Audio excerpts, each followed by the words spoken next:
Chapter 39:58. However, the bullet did not penetrate the back of his neck. It entered his esophagus and was swallowed by him. Bullets were magical. They were 100% accurate. Those who were hit would die, but there were always exceptions who miraculously escaped. Take Major General Yang, for example. He was once shot in the heart, and the bullet stayed in the narrow gap between the heart and the protective membrane.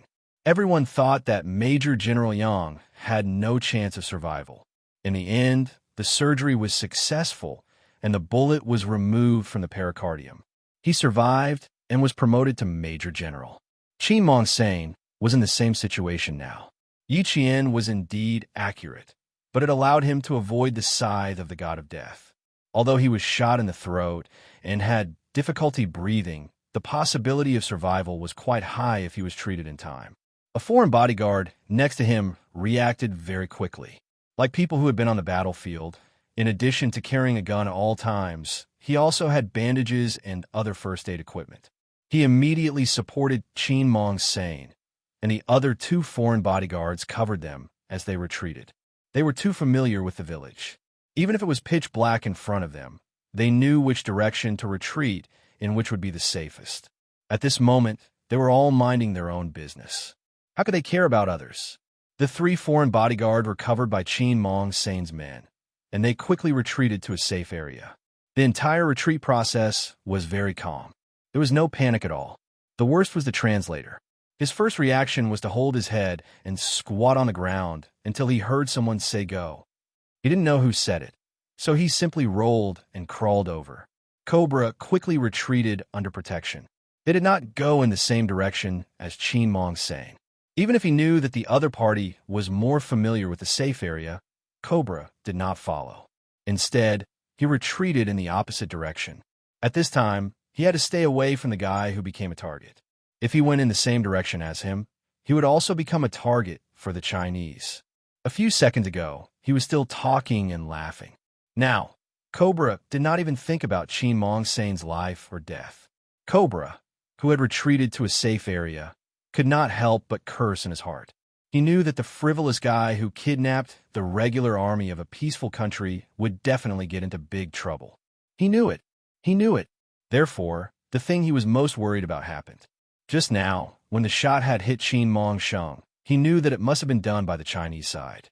He thought that the Chinese side wouldn't be able to find it so quickly, but he was wrong. They found it and shot it with great precision. Mr. Cobra, we can't go down the mountain. We should go up the mountain. Also, pick up the gun on the ground. We might need it. Quick, let's go into the mountains. Luke shouted in a low voice. He fired blindly in front of him with his gun, not caring whether he would accidentally hit the Qin Mongsane people. If it was a mistake, then so be it. He couldn't care less. Luke thought of the Chinese side and had no other choice but to kill that arrogant fellow with a single shot. Well, it was a mistake then. Luke, who had shot blindly, let himself stay behind. In the chaos, he pushed Xia Jinyuan away so that he could get away from the shooting range. Xia, let's stay behind. Hit him directly. Damn it, this isn't our problem.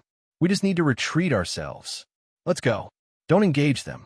On the other hand, Xia Jinyuan had already reminded his comrades not to shoot the guy who was with him when they were shooting accurately. At least for now, this guy's identity could not be killed with one shot. Chapter 39:59. If he really was a Special Forces soldier from the Russian signal flag, then the two of them could take care of each other in secret. Of course, he hoped that this guy, who seemed to be good at everything, wouldn't secretly play tricks on him. Otherwise, even if he really was a Special Forces soldier from the signal flag, they would have to fight to the death. Xia Jinyuan, who was in charge of bringing up the rear, didn't answer Luke.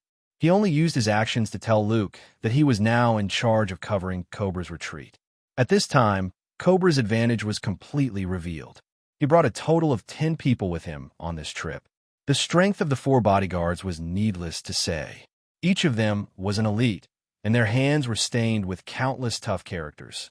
As for the other 6 bodyguards, other than Luke and Xia Jinyuan, the remaining 4 bodyguards were also tough characters. One of them could be said to be equivalent to several people around Qin Mongsane. compared to a guy who only mingled in his own country and a guy who mingled in the international world, who could fight terrorists and give a headache to a war-torn country. The latter's strength was much stronger than the former's. The village where Qin Mong Sane hid the drugs was beaten to a pulp by the soldiers sent by the Chinese side. There were countless casualties, but Cobra's side didn't have a single person injured. From this, the difference in strength was immediately clear. This was also the reason why Xia Jinyuan didn't dare to let the other brothers participate in his plan. He only dared to let the special forces of the Snowfield Brigade participate directly. He was afraid that the soldiers of his brothers would be sacrificed in the battle. Go, go, go. In the midst of the chaotic battle, Luke's voice was hoarse as he signaled for the people behind to quickly retreat. He was one of Cobra's most trusted subordinates, and was also the one who rushed to the front whenever there was danger. Xia Jinyuan was the same as him. They blocked the danger first so that Cobra's most trusted bodyguard could take the boss and retreat to a safe place as soon as possible. Cobra felt that no place was safe now. As he fled into the mountains, he saw Qin Mongsheng's subordinates retreating in the same direction as him. He immediately took out his pistol and fired a few shots at the few black shadows.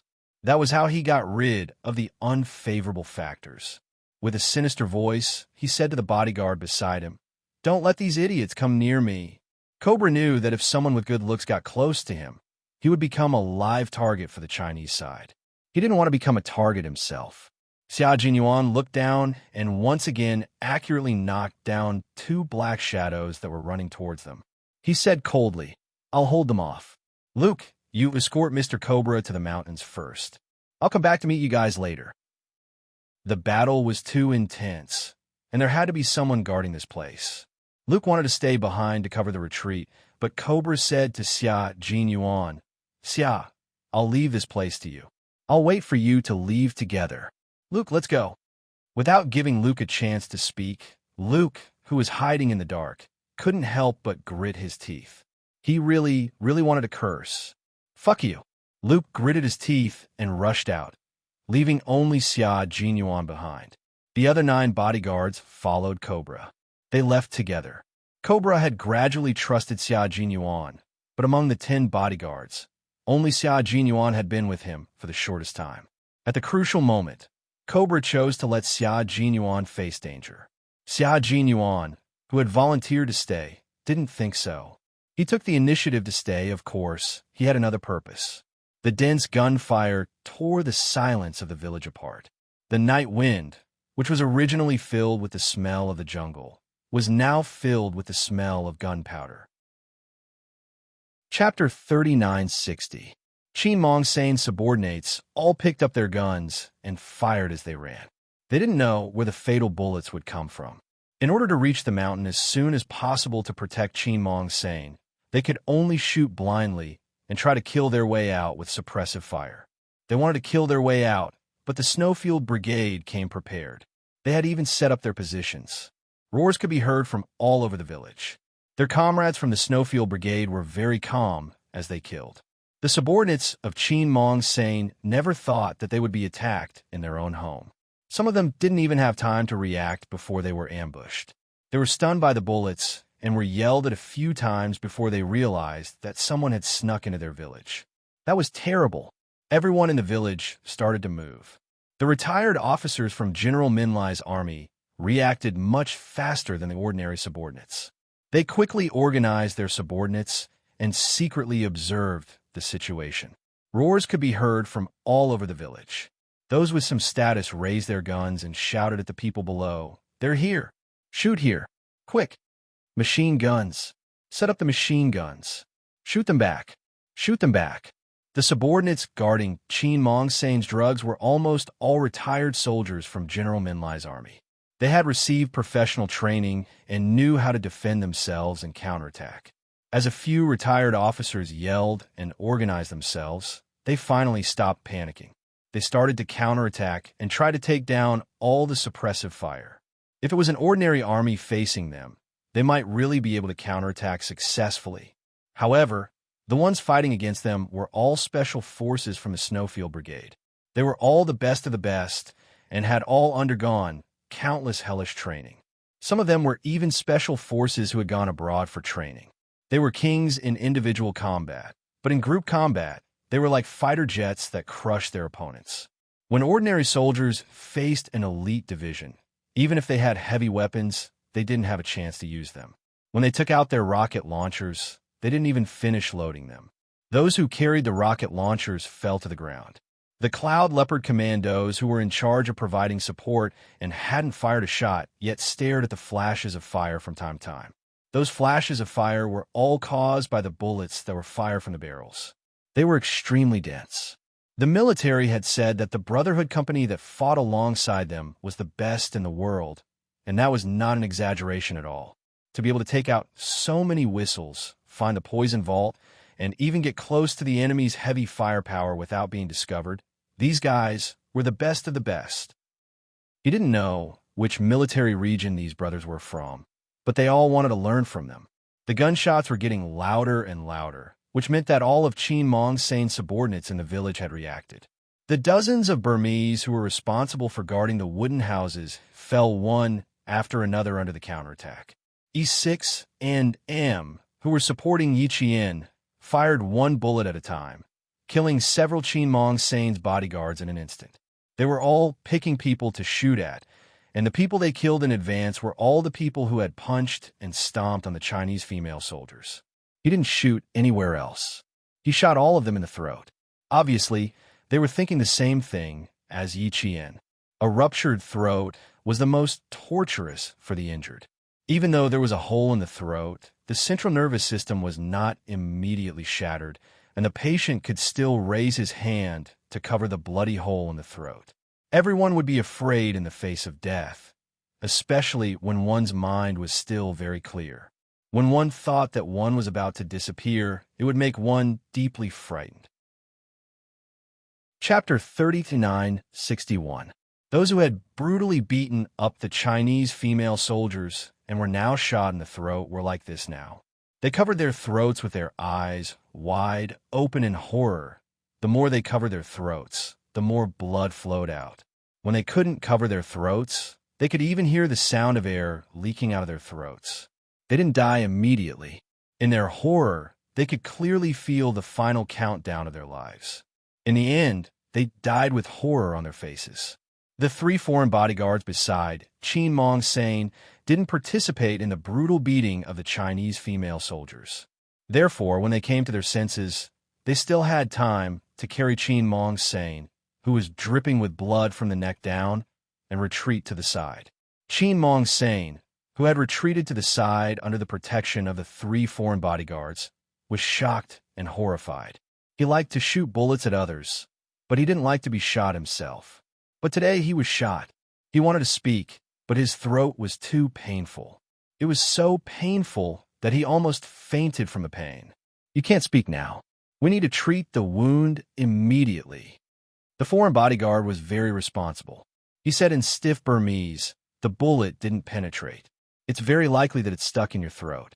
We don't have enough equipment to remove the bullet now.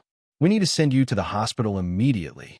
Now, we can only give you a simple bandage to prevent too much blood loss." The 2 foreign bodyguards were on alert, while the other one quickly took out a bandage to treat the wound. The bleeding was a little fierce. The bodyguard first used several layers of gauze to block the bleeding hole, and then wrapped the bandage around the neck again and again. "I think General Min Lai's helicopter should be here soon. We can take the helicopter to the hospital then. Now, we need you to hold on." This was an employer who paid them a very generous commission. They needed to fulfill their duties. Next, they also had to be on guard against the person who assassinated their employer appearing again. They didn't know if the boss they worked for could survive. Although the wound had been simply bandaged and the bleeding wasn't as fierce as before, they didn't have much hope for their boss to survive hearing the very rapid panting. They just said that to reassure their employer. If he could hold on a little longer, maybe a miracle would happen. It was a miracle that the bullet did not penetrate the back of the neck when it hit the throat. The 3 men were shocked when they checked the wound. Was God too good to their employer? Qin Mong Sane was still alive. Unlike those who had been shot in the neck by E6 and M, he was still breathing and could even speak intermittently. Our side, female soldiers kill kill. His eyes shone with a ferocious light. Even though they couldn't see his face clearly in the darkness, they could tell from his voice that he was extremely ferocious. It must be the soldiers sent by the Chinese side. Those damned bastards were now in his territory. He wanted to kill them all. He was too agitated, and the bloody hole that had been blocked with great difficulty started to bleed again. The foreign bodyguard immediately covered it with gauze again and wrapped it with a few more bandages. He said very seriously, "If you get agitated again and General Minlai hasn't arrived yet, you will never be able to speak again." This sentence scared Qin Mong Sang. With his vocal cords damaged, he couldn't say a complete sentence. If he spoke too fast, he could feel the blood flowing out again. He could only speak slowly. Chapter 3962. Kill the Chinese female soldiers. Then kill the guys who entered the village. Don't think about going back alive. The Burmese language had a lot of consonants, and each consonant caused Qin Mong Sang great pain. But in order to let his bodyguards know what he was saying, he used the slowest and softest voice to give his orders. The three bodyguards thought that they should return to the wooden house and get the spare medical kit there. People like them always had some medical supplies for external injuries with them. The wooden house where Qin Mong Sang usually rested in was also prepared, just in case. They needed to use it now, but they couldn't return to the wooden house. The three bodyguards quickly divided up the work. One was responsible for protecting their employer, one was responsible for firepower, and the last was responsible for contacting the outside world. There were about 200 people in the village, and the Snowfield Brigade had silently taken care of dozens of them. The night was dark and windy, and it was the best time to act. The special forces, who were good at fighting at night, shuttled through the village like ghosts, removing the huge tumor bit by bit. The reinforcements rushing up the mountain from the bottom of the mountain were all fired with machine guns, and no one was left alive. Z7 Han Jing blocked all the signals in the village so that no one could call for help, even if they had a cell phone in their hands. They contacted the power station, but there was no response. They notified the open sentry, but there was no response from the hidden sentry. The whole village was occupied. The foreign bodyguard in charge of contacting the outside world no longer wasted time on his cell phone. If there was no way to contact the outside world, then it was better to retreat first. E6, who was staring at Qin Mong Sang and saw him being dragged aside by the bodyguards, quickly moved away from the first firing point. In the darkness, he switched to the second firing point under the cover of his comrade M. He raised his gun, aimed, and fired. Bang! The foreign bodyguard who was treating Qin Mong Sang's wound had just leaned forward when the bullet passed through his brain. He died faster than Qin Mong Sang. He fell directly on top of Qin Mong Sang. Qin Mong Sang's hands and feet twitched violently, and a series of strange sounds came from his mouth. Huh? The bodyguard who was in charge of his safety had fallen in front of him. That group of hateful Chinese armed police had come over. How dare they sneak into Myanmar? He had to tell General Minlai. Qin Mong Sang, who was shocked and angry, was still thinking angrily. His other foreign bodyguard was shot in the shoulder by M, who cursed and immediately shrank back, not daring to move at all. The other bodyguard, who was on guard duty, realized that the enemy was mainly targeting his employer. After firing a few shots, he gave up on the idea of continuing to guard his employer. He fired a few shots into the darkness in front of him and hurriedly ran into the mountains. When Qin Mong Sang saw that his bodyguard had fled, his eyes were about to spit fire. He wanted to chase after the deserter and shoot him, but he could not immediately push away the dead bodyguard who had fallen on his legs.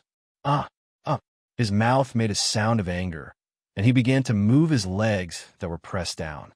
He didn't dare to use too much strength and tried his best to keep his upper body motionless. It took a Herculean effort to move his legs that were pressed down. He couldn't stay here for long. He had to leave immediately. The bodyguard who had been shot in the shoulder picked up the gun used by the dead bodyguard and fought back. He didn't have time to care about his employer. He could only yell and ask Qin Mong Sang to leave quickly. He couldn't hold on for much longer. Chapter 3963. Of course, Qin Mong Sane wanted to leave as soon as possible, but he had to be fast. He searched his body, but he didn't know where his phone was. He searched the body of the dead bodyguard and found a phone and a pistol. Only then did he take the first step to escape. He was injured in the neck, but everything below his neck was intact. His escape was relatively smooth. However, his foreign bodyguard didn't manage to escape. Xia Jinyuan, who had promised to cover Cobra's retreat, fired his gun and solved another problem for Cobra. When Luke heard the gunshot, his heart skipped a beat. He turned around and looked down the mountain. It was too dark. Without night vision equipment, he couldn't see the situation clearly. However, he knew that his good partner, Xia, had taken care of another guy who tried to follow him. Mr. Cobra, Xia is a very serious man. I feel very lucky that you made him my partner. Luke, who was covering the retreat, said this to the poisonous snake beside him. Cobra pursed his lips. After a while, he replied, I know. Xia is a very capable subordinate by my side. He will continue to be with you. You should trust him. Yes, he thought that he should trust Xia Kai. This guy, yes, is very powerful. He will definitely come back alive. When that time comes, he must take him to drink the best wine and pick up the most beautiful woman with a big butt. At this moment, Xia Jinyuan had no time to care about Luke. He turned around and helped the Shuiyu Brigade to deal with the fellows who had escaped to the mountains. He asked Cobra to help them. He firmly believed that Cobra was holding the retreat and taking care of the guy who might have been in a gunfight with the Chinese border guards. Killing two birds with one stone. Although it was dangerous, it was worth it. Moreover, he could go find someone when he returned. This was the main purpose of his return. The Burmese bodyguards who insisted on protecting Qin Mong Sane were also taken care of by E6. Qin Mong Sane, who had a strong desire to survive, heard his subordinates scream and fall one by one. He knew that his current position was very unsafe. He needed to leave this place and find a more secluded place where the Chinese couldn't find him. He, who had been leaning against the tree, stood up bit by bit. He moved with difficulty to find a safer and more hidden spot. Only 3 to 5 minutes had passed since Yi Qian opened fire. Qin Mong Sane, who had been shot in the throat, had been rescued by his foreign bodyguards in time and handled properly. Surprisingly, he was still alive. When Xia Jinyuan found him, he was struggling to take out his phone to call for help. E6 and M put away their guns. They clearly saw who the figure walking down the mountain was. E6, who was originally surprised that Qin Mong Sane was still alive and was about to shoot again, turned his muzzle to the side and deflected the bullet at the speed of light. Qin Mong Sane, who had walked less than 10 steps, could not continue. He hid in the grass and took out his phone to call for help. The process of calling for help was torturous. He realized that there was no one around him. Where was everyone? Where are his men? Where did they all go? Where did they all go? Where did Whistle's men go? Where did the village patrol go? Where did they all go? Qin Mong Sane, whose eyes were wide open, hid in the grass and listened to the whizzing sound of bullets. The man who had been arrogant and insufferably arrogant in front of the Chinese female soldiers was now scared. Are you okay, sir? A cold voice came from the darkness. Qin Mong Sane was shocked. He subconsciously raised his hand and prepared to shoot. Before he could finish his action, someone had already fired. Chapter 30-9-64. Qin Mong Sane, who was shot in the wrist, couldn't hold back and screamed. His scream was almost inaudible in the gunshot. He couldn't make another sound after the scream. Blood kept flowing out of the hole in his throat. This time, there were no bodyguards to bandage his wound to stop the bleeding. Qin Mong Sane recognized who the black figure was. It was the Asian-looking man next to Cobra that he didn't like. He was saved. He was just happy. But before he could fully express his joy, his face was covered by an even greater horror.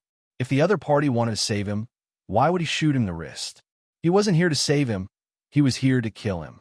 Looking at the black figure squatting in front of him, Qin Mong Sane asked in pain, "Who are you?" He asked in stiff Mandarin, which was the only Mandarin he knew. His question showed that he had a guess in his heart that Xia Jinyuan was a Chinese. Cobra. Qin Mong Sane thought of the name of a poisonous snake that he was wary of. He even thought of the name of the snake that he wanted to kill, But in the end, he gave up because of General Min Lai.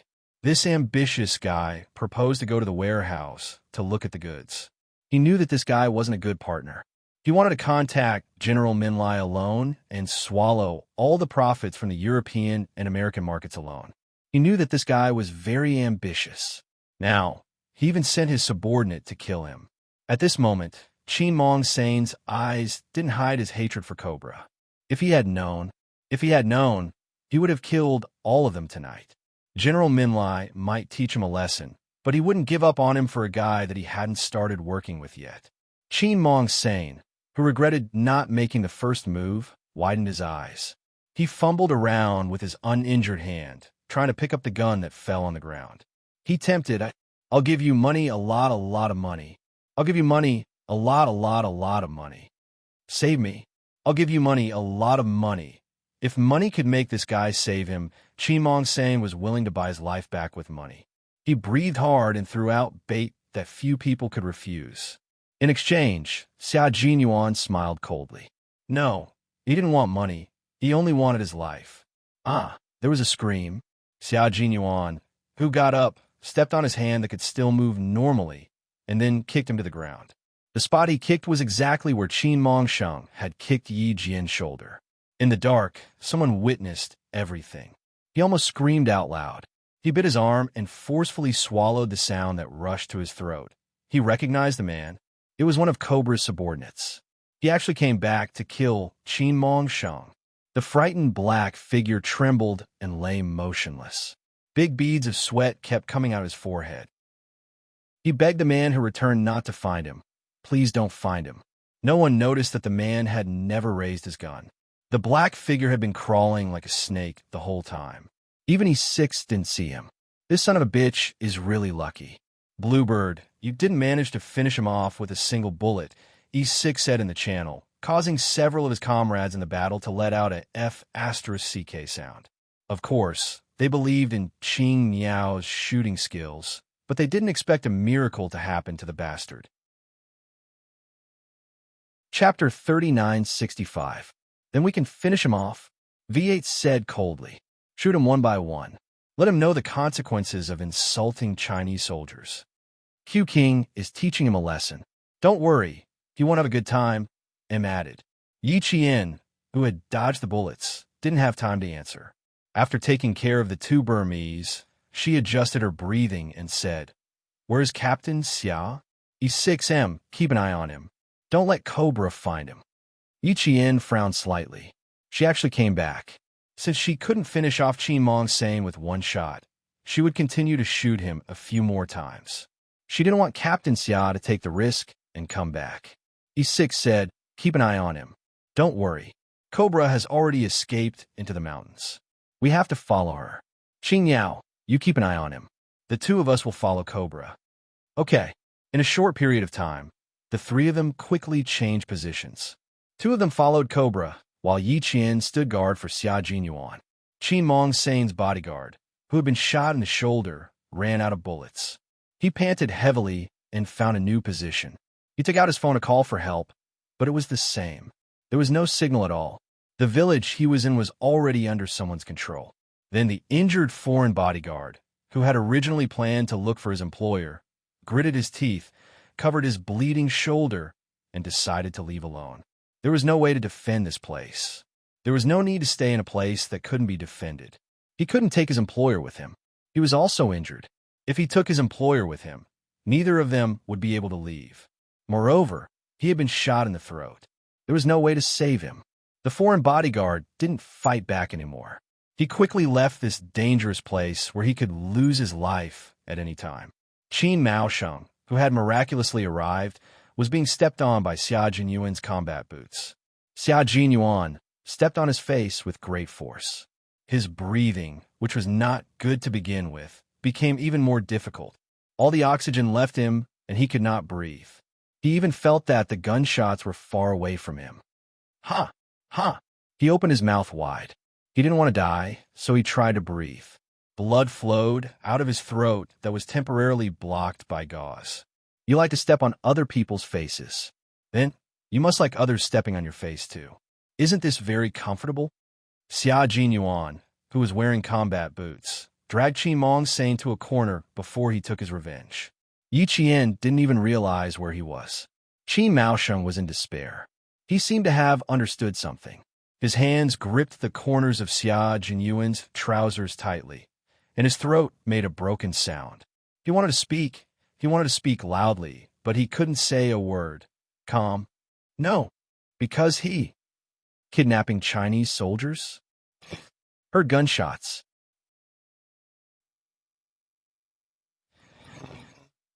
These sounds are telling you what the consequences of kidnapping Chinese soldiers are. Xia Jinyuan stared coldly at Qin Mong Sane, whose facial features were distorted. He used his combat boots to step on the face that he hated so much that he wanted to cut it with a dagger. His boots rubbed against the face that was no longer as arrogant as before and slowly moved toward his neck. He only moved a little. Qin Mong Sane knew what he was going to do. He became more panicked, more afraid, and more desperate. His hands that were grabbing Xia Jinyuan's calf tightened. Chapter 39:66. Ugh, ugh. He let out a muffled sound of despair. His hands were so tight that it seemed like they were going to bruise Xia Jinyuan's calves. There was a rustling sound nearby, as if someone was slowly crawling in the bushes. Xia Jinyuan, who had a cold look in his eyes, suddenly looked up. At the same time, he raised the gun in his hand. Bang! Bang! There were 2 gunshots. The first gunshot was followed by a scream. The second gunshot was followed by silence. The translator, who was so frightened that he wanted to sneak away, was taken care of just like that. The thick and sturdy soles of his boots stepped on Qin Mong Sane's injured neck. Blood instantly soaked the bandages wrapped around his neck. Qin Mong Sane's short but sturdy body was in so much pain that he began to twitch violently. It was too painful. It was even more painful than death by 1,000 cuts. He knew that his life was coming to an end. The more he knew, the more he broke down. He didn't want to die, but the person who wanted him dead wouldn't stop. Qin Mong Sane, who was arrogant in front of the Chinese female soldiers, widened his eyes so much that his eyeballs bulged out. It was as if his eyeballs would be squeezed out of their sockets if he used a little more force. His facial features could no longer be seen clearly. Blood was all over his face, and there was also a deep shoe tooth mark. Qin Maosheng no longer looked as arrogant as he usually did. He had become a piece of dough that could be easily squashed. Xia Jinyuan could do whatever he wanted to him. His breathing was getting weaker and weaker, and his painful struggles were getting weaker and weaker. His twitching fingers trembled slightly. Qin Mong Sane heard a cold voice from hell. You should know the price for stepping on my woman. A life for a foot, do you understand? Qin Mong Sane was in a daze. He seemed to have heard it clearly, but also seemed to have not. But it's not enough to use your life to pay for stepping on my woman. You have to make the entire village pay for it. The cold voice from hell was still speaking. Qin Mong Sane struggled to raise his heavy eyes. He used the last of his strength to let out a last muffled roar and struggled unwillingly. He used his life to pay for the foot that stepped on his woman's face. Women who step on faces. Qin Mong Sane blinked very gently. He remembered that he had stepped on a woman's face tonight. It was the face of a Chinese woman, the face of a Chinese female soldier. His woman. The Asian man said that he stepped on his woman's face. His eyes, which had already closed to a slit, became darker and darker. In the end, even a trace of darkness disappeared. This Asian man wasn't from Cobra. He was a Chinese soldier. Even the gloominess in his eyes faded. Only the panic on his battered and exhausted face was still there. Qin Mong Sane only realized when he died that no wonder he didn't like this Asian man. It turned out that he was a Chinese soldier. He kidnapped Chinese soldiers, and the Chinese side secretly sent people to destroy his entire village. The gunshots seemed to be right next to his ears, but also seemed to be very far away. It seemed to be quiet around him, but also very noisy. It was as if there were countless screams hovering in the air. He seemed to smell a very strong smell of blood. It was his own, but also his subordinates. Qin Mong Sane's heavy eyelids lifted again. He was unwilling to give up. He used the last breath of his life to support himself. A last muffled roar came from the depths of his throat. His hands grasped Xia Jinyuan's legs tightly. His closed eyes suddenly opened wide. His eyes were so wide that it made people feel a chill run down their spine. With a strong sense of unwillingness, he breathed his last. Chapter 39:67. He did not hear wrongly. The entire village was indeed filled with gunshots. He did not know where the gunshots came from, but they only knew how to fight. The Snowfield Brigade Special Forces that were occupying the open and hidden sentry posts quickly retreated. There was no need to continue guarding the sentry posts. Once the enemy notified the sentry posts and realized that there was no response, they would definitely understand what was going on. Then, the sentry posts would become the focus of their firepower.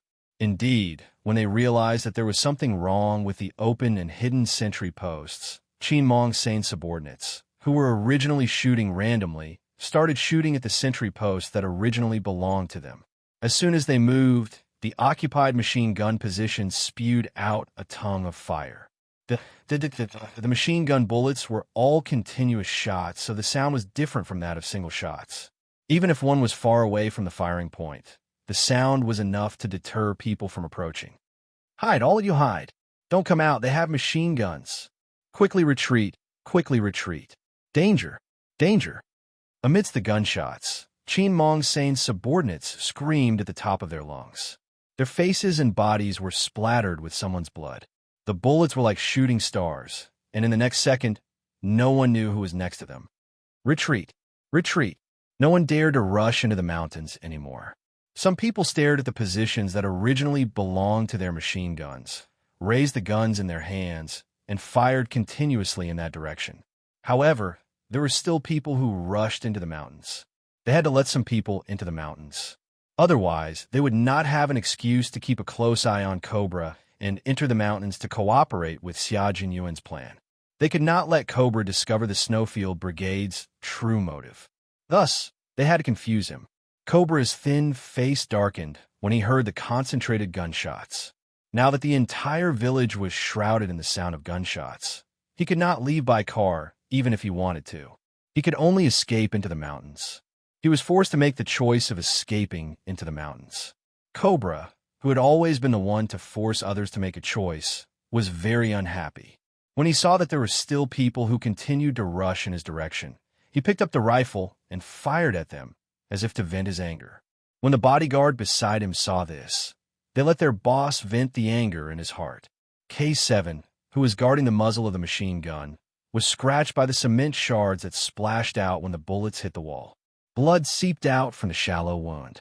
He set up the machine gun, crawled in the direction where the bullets came from, and fired blindly. Cries sounded out as countless people fell to the ground and howled. This was war. Whoever held the initiative would be the one to plunder the lives of others. The village was about to be razed to the ground, but Xia Jinyuan needed to be brought along. Cobra escaped first, but he couldn't finish off the guy who couldn't be finished off yet. Yi Qian, who had snuck into the vicinity of the wooden house again, picked up a rifle. He lay prone and used the night vision equipment provided by the Cloud Leopard Commandos to keep an eye on the figures retreating into the mountains. Cobra has already retreated into the mountains. It's almost done here. The number of people who had escaped into the mountains was about the same. There couldn't be more. After all, they were fleeing with weapons. They're familiar with the mountains, so we have to be wary of them shooting us in the back. Yi Qian told all his comrades. Got it, got it. It's time to wrap things up. Okay, we've already started to retreat into the mountains. An unfamiliar voice sounded. The scout of the Cloud Leopard Commandos said in a low voice, "If you want to force them into the mountains, you can force them to the top of the mountain. There's a rock there, and below the rock is a cliff. We sneaked in from the side of the mountain. Force them to the edge of the cliff. They can't escape even if they want to." Chapter 39:68. The scout who did not know Xia Jinyuan's specific plan whispered. His comrades from the Snowfield Brigade said, "Thank you." Then, they started to clear the area. K7 and I will bring up the rear. You guys go first. The T6 who was loading the mortar said coldly. He aimed the mortar barrel at the Lus road leading into the mountains. They needed to prevent reinforcements from coming over and bombing the only road leading into the mountains. The mortar was a weapon with a short body, a large firing angle, and a high trajectory. It was a weapon that could withstand the recoil and had a small blind spot, so it was easy to choose a firing position. It was most suitable for the T6 to use it to blow up the road. The mortar was much louder than the sound of a bullet. It even shook the ground when it was fired. It accurately landed on the target the T6 had locked onto and instantly exploded. The members of the Cloud Leopard Commando team, who were hiding in the dark, saw the village that looked like a blood prison in the light of the explosion. The village was filled with people lying on the ground. There were a lot of people lying on the ground. Sometimes, several people were even stacked together. They had been shot by machine guns. Even though they often fought on the front lines and fought with criminals, when they saw this scene, their scalps instantly went numb. They did not even dare to look anymore. The scout's position was the best, so he saw the most and the most comprehensive. He put down the binoculars that he had been holding in his hand with a bang. His stomach was churning, and his face was ashen. Broken limbs and bodies, blood flowing like a river. He wanted to vomit. Ugh, someone wanted to vomit, but he forcefully suppressed it and took deep breaths, trying to forget the blood prison he had just seen. Which military region are they from? Some team members asked softly. Which military region were they from? They were so ruthless. They knew that the military had issued an order to make the Qin Mong Sane, who had kidnapped and humiliated the Chinese female soldiers, pay the price in blood. Now that they saw it today, it was really a price in blood. They were sure that after this battle, no one would dare to kidnap Chinese soldiers and threaten them again. Don't ask what you shouldn't ask. Let's just stay here and watch our mouths. The captain of the operations team pressed down on his churning stomach. He had gastro problems to begin with, and he had been eating compressed biscuits and cold water for the past few days. After being stimulated by the blood prison-like village, his gastric problems had flared up. No one said anything else. They all fell silent. Which military region would have such a terrifying band of brothers? I'm afraid none of the military districts have it. As special forces in the Yun province military, they more or less knew that there were a few mysterious special forces in their country. 2, 3, 4. They had all guessed so, but they had never seen them. Sometimes, they even thought it was a rumor. Now, they felt that it was not a rumor. The brotherhood that was fighting with them tonight was most likely one of the mysterious special forces that had been rumored to be. So it really did exist, and they were lucky enough to encounter it. Although it's very scary, I'm very lucky. Finally suppressing the nausea, the scout wiped the corner of his mouth and said very softly, one of the mysterious special forces. Impressive. Wasn't it amazing? Wasn't it lucky? They're done. I don't think we'll have a chance to make a move tonight. When they enter the mountain, we should be able to leave. The scout raised his binoculars again and looked at the village. He knew that his brothers from the mysterious special forces were finishing up, but he didn't see them at all. Chapter 3969. Wrap it up, retreat. Wrap it up, retreat. In the smoke, the mysterious special forces that the Cloud Leopard Commandos had mentioned, the special forces of the Snowfield Brigade, dressed in military uniforms of various brands, quickly retreated into the mountains.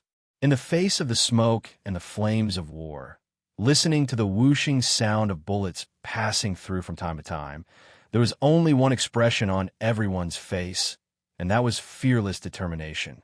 With cold and sharp gazes, they looked ahead with calm, almost mirror-like gazes. Every conversation was so calm, and that was the calmness that came from disregarding life and death.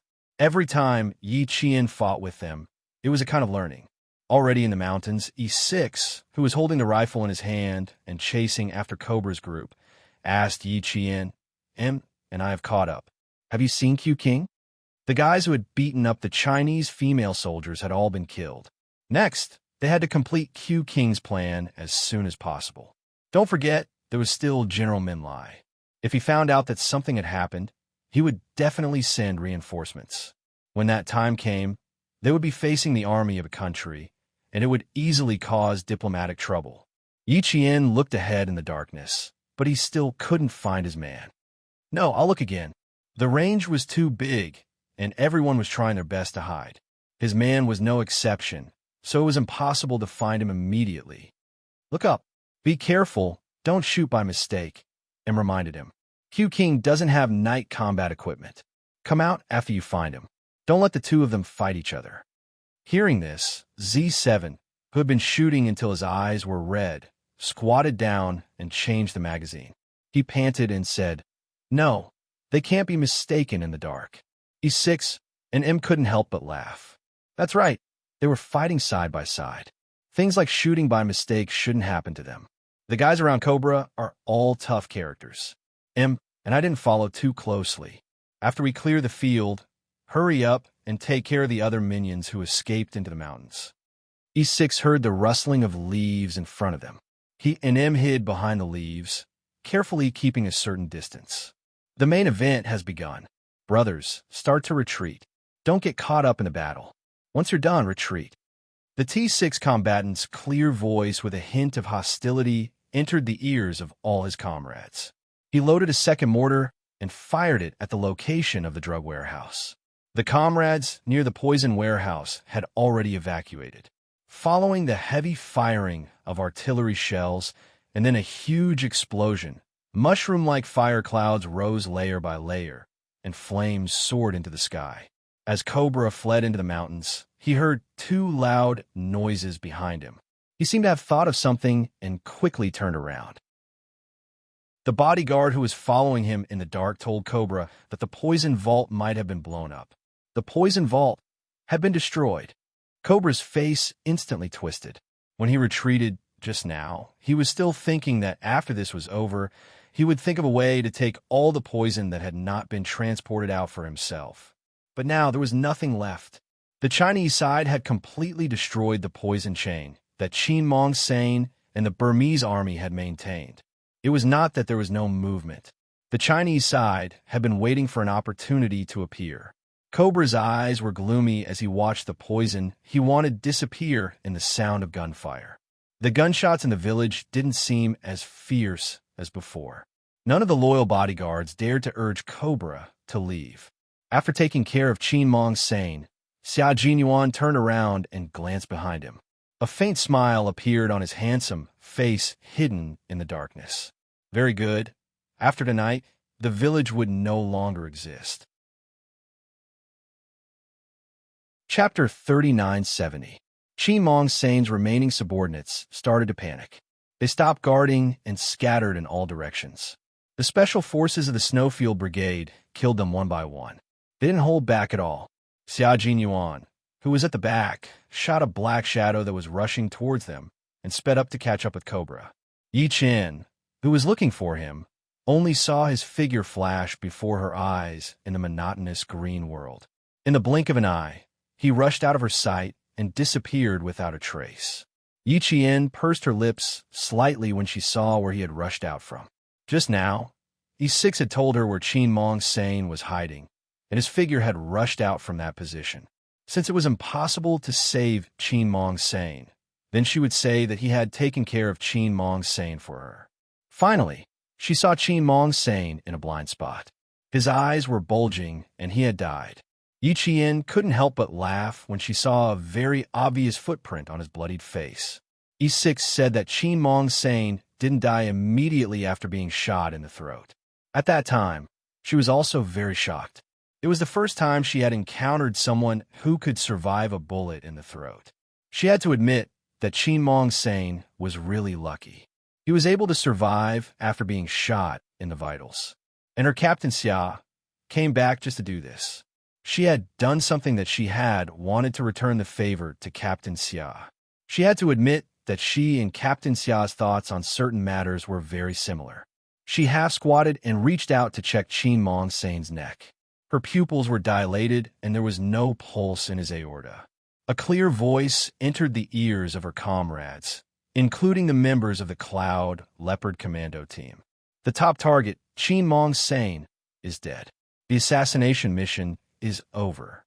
She reported what she saw word by word, and asked the members of the Cloud Leopard Commando team to bring the news back to China. Her mission had been completed. E6 and M saw and caught up with Xia Jinyuan again. They did not say anything as they watched him pass right under their noses. At the same time, they shot another black figure that was running into the mountains. Their gunfire made Xia Jinyuan, who was being chased, stop in his tracks and slowly hide behind a tree. "Let's go." His dodging action made E6 and M instantly understand. After so many years of fighting side by side, they both knew what each other's eyes and actions meant. Q King's dodging action just now was clearly telling them to go over. M was in charge of keeping watch while E6 approached Xia Jinyuan. "Get those people that you forced into the mountain to go halfway up the mountain. Let them lure Cobra out. Let's make some appropriate feints. Don't let everyone enter the mountain and surround Cobra. When it's time to sacrifice, we have to sacrifice a little. I'll definitely do it for real. You guys do as you see fit." Bullets don't have eyes. I can't figure out the direction in the dark. You guys be more alert. Don't let me make a real sacrifice. As E6 approached, Xia Jinyuan pulled the earpiece over. Thus, everyone heard their captain's voice in the earpiece. Yi Qian's voice could be heard. "The scouts of the Cloud Leopard Commando team said that we can force them to the top of the mountain. There's a rock at the top of the mountain, and behind the rock is a cliff. Q King, I don't know if this will help your operation plan." After all, she did not know what the main point of his entire operation plan was. Leaving Cobra alive and forcing the other party step by step, was it really just to let Captain Xia gain Cobra's trust? Chapter 3971. For some reason, Yi Qian felt a little uneasy. He felt that things couldn't be that simple, but all his comrades insisted that it was that simple. Xia Jinyuan heard this and looked up at the top of the mountain that he couldn't see now. He smiled and said, "Forcing them up the mountain will be of great help to me, but it's also very risky. Once General Minlai announces that something happened here, he might take a helicopter to the village I was in before and send people over from there. It's only a 2-hour drive from there to here. It'll probably take us 2 hours to force them up the mountain. By then, while we're still on the move, their people will have already arrived. They'll definitely search the mountain when they hear the commotion. If the mission isn't over yet, don't use your guns if you can. Do you all understand?" "Understood. Understood. Understood." Voices came from the earpiece one after another, indicating that they had all received the orders. They weren't in their own combat communication channel, so the members of Cloud Leopard Commando team couldn't hear their conversation at all. G3, who was lying prone on the edge of the field with his gun and killed 3 guys who tried to fight back, said in a deep voice, "We'll be serious here too. Q King, be careful. Once we concentrate our firepower, you need to stay low and let the people around Cobra do the suicide mission. Don't worry, I haven't gotten a wife yet. I don't want to die so early." Xia Jinyuan raised his eyebrows and singled out Yi Qian. "Qing Yao, don't you think so? My wife is watching me. How would I dare to die?" Although the whole plan was a little suicidal, and old man Xia was probably so angry that his liver hurt, he had no choice. Even though he knew it was dangerous, he still nodded and agreed. He even sent his brothers from the Snowfield Brigade to assist him. Old man Xia was also afraid that he would really die here. Yi Qian felt a lump in his throat when he heard this. Why did he feel like he couldn't figure out the main point of this plan? Since he only mentioned his name, he had to answer him properly. Then, the male soldiers heard the only female soldier in their team reply, "That's right. You're not young anymore. If you don't get a wife soon, the other single male soldiers in our team won't dare to get a wife before you. They're afraid that you'll be jealous and they'll be killed by you." The T6 combatant could not hold it in. His delicate baby face, which was covered in paint, was instantly filled with a smile. He chuckled and said, "That's right. That's exactly what my wife said. Q King, hurry up and take action. Don't get your wife back before my baby is born." "Qing Yao, don't you think this is too inhumane?" Qing Yao Yi Qian took a deep breath. The two of them thought they were very clever. How could their comrades, who were unaware of the situation, not hear them? With a straight face, he said coldly, You can discuss the matter of finding a wife among yourselves. I don't need a wife. Comrades X, Y, M, E6, and the others who were unaware of the situation were all dumbfounded. Could they say that their captain was actually flirting with the female soldier Qing Yao just now? Their comrades were very smart, but before they were reminded, they would never think that their captain and Qing Yao had an affair. A rabbit would not eat the grass near its burrow. Their captain was so strict with himself. How could he date a female soldier in the team? That was against the rules. They did not know that some rules were really not good to restrain their captain. All right, after you go back this time, your first task is not to train, but to find a wife as soon as possible. Damn it, the number of people in the team who have girlfriends can be counted on one hand. I'll give you guys a mission. All of you, go home and find a partner. Chapter 3972. After a short conversation with his comrade, Xia Jinyuan passed the headset to E6 and patted E6's shoulder. Fight well. Go back and find your wife after this. Okay. E6 nodded and handed over the rifle he had picked up. Here, Captain. Take this for self-defense. As soon as he handed over the gun, Xia Jinyuan was immediately amused. Now, they were on opposite sides, and both sides were about to fight a fierce battle. If the opponent handed over a gun to the enemy, wouldn't that be equivalent to asking for death? He was amused, but he also took the gun. They had no choice. Before they came out, they already had a pistol. Later, they had to rely on picking up guns as they fought. Fortunately, Qin Mongsane's subordinates each had a gun. Otherwise, where would they go to pick up guns? Tavil 21, produced by the Israeli military factory. It refers to the design of modern assault rifles from various countries and combines the advantages of famous rifles. It is a standard red dot sight and is suitable for you to fight at night. E6 also mentioned the model and characteristics of the gun. F*CK, Z7 Han Jing cursed in his earpiece. Give away such a high-class rifle. Ching Ching, E6, King Q is now our enemy. If he wants to kill someone, you're Razor. Are you trying to trick us? Tavil 21 was also known as a reflection sight in the red dot sight. It used a translucent reflector to project a red dot sight. It was indeed very suitable for fighting at night. E6 himself did not expect to pick up such a good gun. No wonder the guy he had killed had 2 lackeys protecting him. It seemed that he was a guy with a good gun and had some status. Take care, brother. Xia Jinyuan took the gun, glanced in a certain direction, and turned to follow Cobra. As soon as he left, gunshots rang out. It sounded like a chase. Luke heard the gunshots behind him, and his heart tightened. More and more Qin Mongsane subordinates were escaping into the mountains. It was very disadvantageous for them. The Chinese side would not care. They were just here to talk business. They did not participate in the things that Qin Mongsane did. They would only treat everyone as people that needed to be eliminated. And once they were discovered by the Chinese side, they would also be included in the list of enemies that the Chinese side needed to eliminate. How much longer could Xiao last? Luke was a little anxious. He even deliberately slowed down his pace, waiting for Xia Jinyuan to catch up with them. They had all escaped into the mountains, so Xia should have caught up with them. Cobra did not care about Luke slowing down. To him, he could give up and sacrifice everyone around him as long as he was the only one alive. But his bodyguards thought that Luke was wrong. Now, they should protect Cobra with all their strength. Mr. Cobra should be the one to leave. As long as Mr. Cobra was alive, it did not matter whether Xiao was dead or alive. Therefore, they kept urging Luke to hurry up and not drag him down. Luke didn't listen. He could faintly hear the hurried sounds of Gogogo. He gritted his teeth, and his cheeks were as stiff as stone. He knew why Cobra's bodyguards were in such a hurry to retreat. No one was willing to go against the Chinese side at this time. The Chinese side had easily destroyed a village. They did not have much confidence that they could destroy the elites sent by the Chinese side.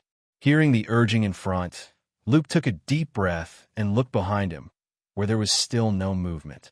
Finally, he quickened his pace and chased after them. He gritted his teeth so hard that they almost broke. Sorry, buddy, I can't wait for you any longer. He had more important things to do. He could not abandon his responsibility because of selfishness. Chapter 3973. Xia Jinyuan didn't know that he had received countless sorry. He was still some distance away from the rustling of leaves. The forest was too dark. If he wasn't careful, he would be far away from Cobra's retreat route. Xia Jinyuan, who didn't have night vision equipment, had to rely on the sounds coming from the front to catch up. Luke, who was feeling extremely guilty, heard the footsteps behind him. His face suddenly lit up with joy. The bodyguard beside Cobra raised his gun and shot behind him. Luke reacted quickly and hit him hard in the arm. He said coldly, "Do you want to kill Xia?" The bodyguard whose arm was hit said coldly, "Maybe it's not Xia, but I said he is Xia." This time Luke insisted. Cobra, who was walking in front, paused and said to Luke, "You and Xia will cover the rear." "Yes." Luke immediately agreed, as if he was afraid that Cobra would change his mind. Cobra nodded slightly. He needed loyal subordinates and subordinates who wouldn't give up on their partners. Obviously, Luke had been doing this all along. Xia Jinyuan, who was chasing after them, heard a familiar sound coming from behind a rock. He looked around vigilantly, stepped on the soft dead leaves, and pushed away the branches that were blocking the way. Only then did he walk to Luke's side. There was no Cobra nearby. It seemed that this guy was waiting for him. He walked over and said quickly, "They should have night vision equipment. Retreat into the mountains as soon as possible and avoid them." When Luke heard that there was night vision equipment, he cursed F***CK and said to Xia Jinyuan, "Don't fight them head-on. I bet they must be sent by the Chinese side to deal with that frivolous guy. And we've been implicated by him. None of us can rest tonight. Let's run." There were no more gunshots coming from the village in the mountains. Everything was quiet. Cobra did not know if he had escaped from the Chinese team's search. After a short break to adjust his breathing, he waited for Luke and Xia. Luke repeated what Xia Jinyuan had said before and said, if they were really sent by the Chinese side, they must have set a time limit for their operation. "So, Mr. Cobra, I think we should be safe by dawn." After Cobra heard this, the gloominess in his eyes subsided a little. His thin face was no longer as tense as before. Luke's analysis was not wrong. If they were really sent by the Chinese side, they must have a time limit for the mission. Waiting until dawn was indeed a good idea. However, he hoped that he would be able to get in touch with General Min Lai if he went further. He did not want his men to be targeted by the regular army sent by the Chinese side to clear out Qin Mong Sane, nor did he want to have any misunderstanding with General Min Lai, who had rushed over by helicopter.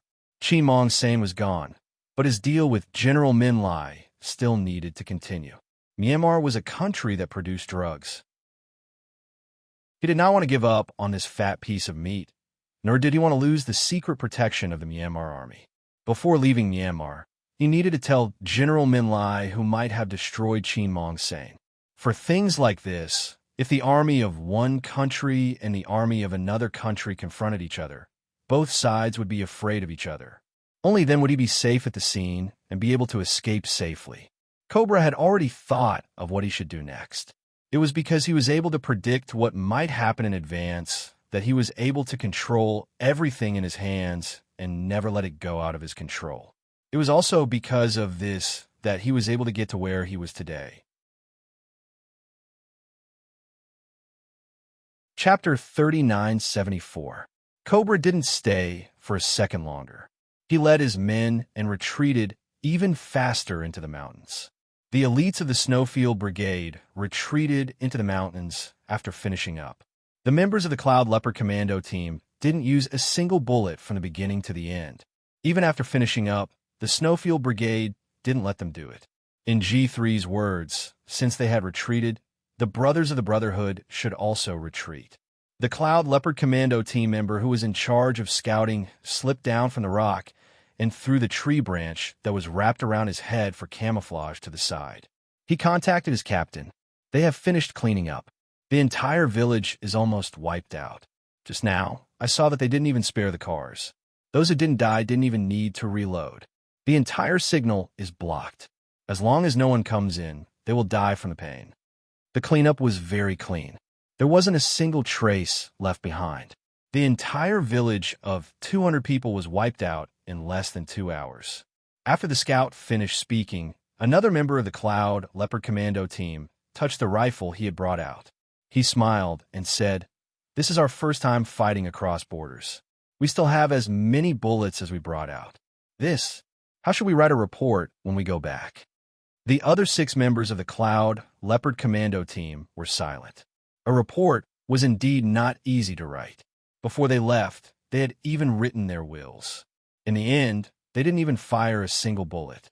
If they really returned to their country like this, it seemed a little embarrassing. But the soldiers of the Brotherhood Company were too strong. They didn't even have a chance to support them. There was no place to shoot even if they wanted to. They could only go back like this.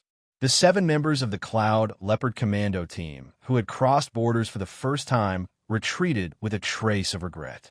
Their mission had been completed. The rest was up to the Brotherhood Company. The Brotherhood Company will wait for your victorious return. The captain of the Cloud Leopard Commando team respectfully said goodbye on the public channel. He then led his men back to the motherland. Just now, the female soldier had already said that the number 1 target, Chinmong Sane, was dead. The Cloud Leopard Commando team's mission was completely over. Now, they had to catch up with their comrades who had left before and follow the female soldier back to the motherland. Behind them, a few loud explosions came from the village. After entering the dense forest, they looked behind them. There were flames hidden in the dense foliage. The brothers of the Brotherhood Company had blasted the entire village flat. The explosion was too loud, and the flames that rushed out also lit up the mountain. When the pilot in charge of flying the helicopter saw this, he immediately reported the situation to General Min Lai, who was sitting behind him. Upon hearing this, General Min Lai leaned forward and stretched out his hand. Someone beside him immediately passed him a pair of binoculars. The helicopter was pulled horizontally so that General Min Lai could have a better view. That was the direction where he wanted to hide the poison. There were about 200 people guarding the village, so how could there be a fire and an explosion? Contact Chinmong Sane. His skin was dark, and his eyes were filled with ruthlessness. He asked his trusted aide to contact Chinmong Sane. Ask him what happened. The trusted aide immediately contacted him, only to hear the busy tone from the phone. His expression changed several times, and he handed the phone to General Min Lai. Hearing the voice from the phone, General Min Lai knew that there was a problem. Gritting his teeth, which were blackened by the smoke, he reached for the pistol clipped to his belt and ordered coldly, "Contact the others." Since General Min Lai had arranged for so many of his retired soldiers to be stationed there, it was only natural that he had spies among them, and not just one, but several. Chapter 3975. He dialed again, but he still got the busy tone. He dialed the next number, but it was the same.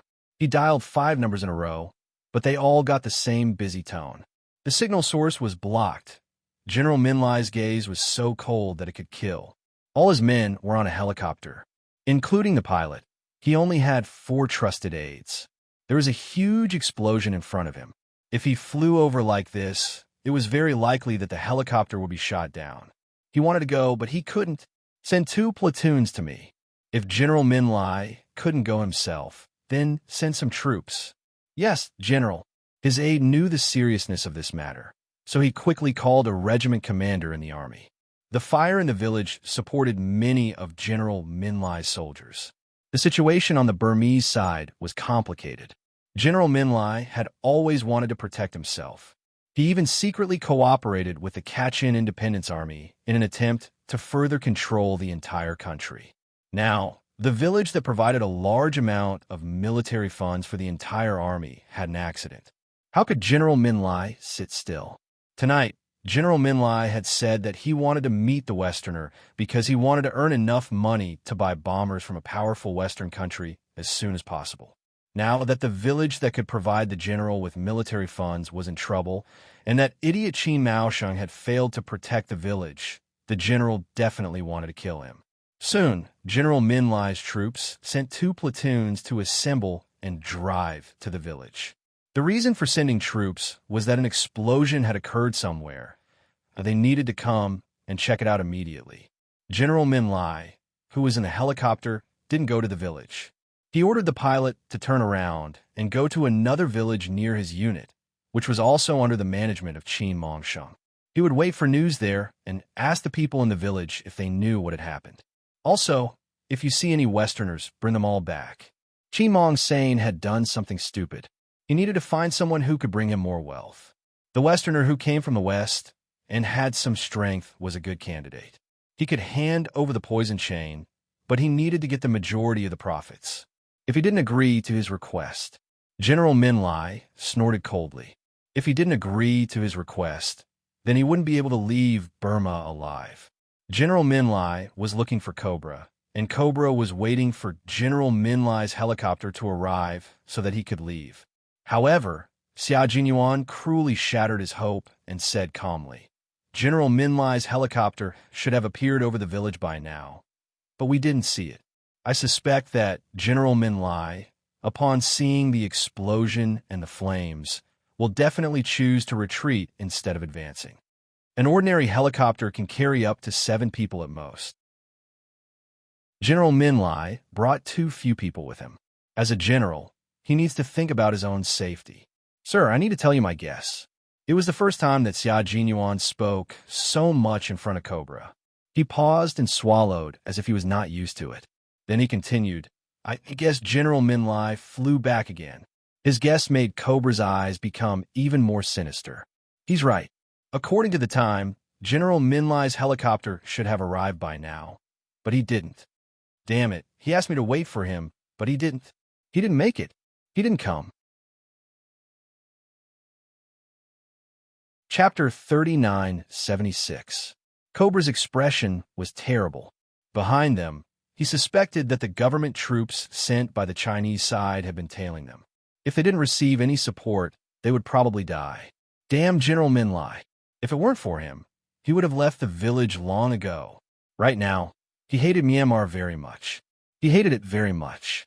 There were mountains everywhere, and he didn't know where to run to.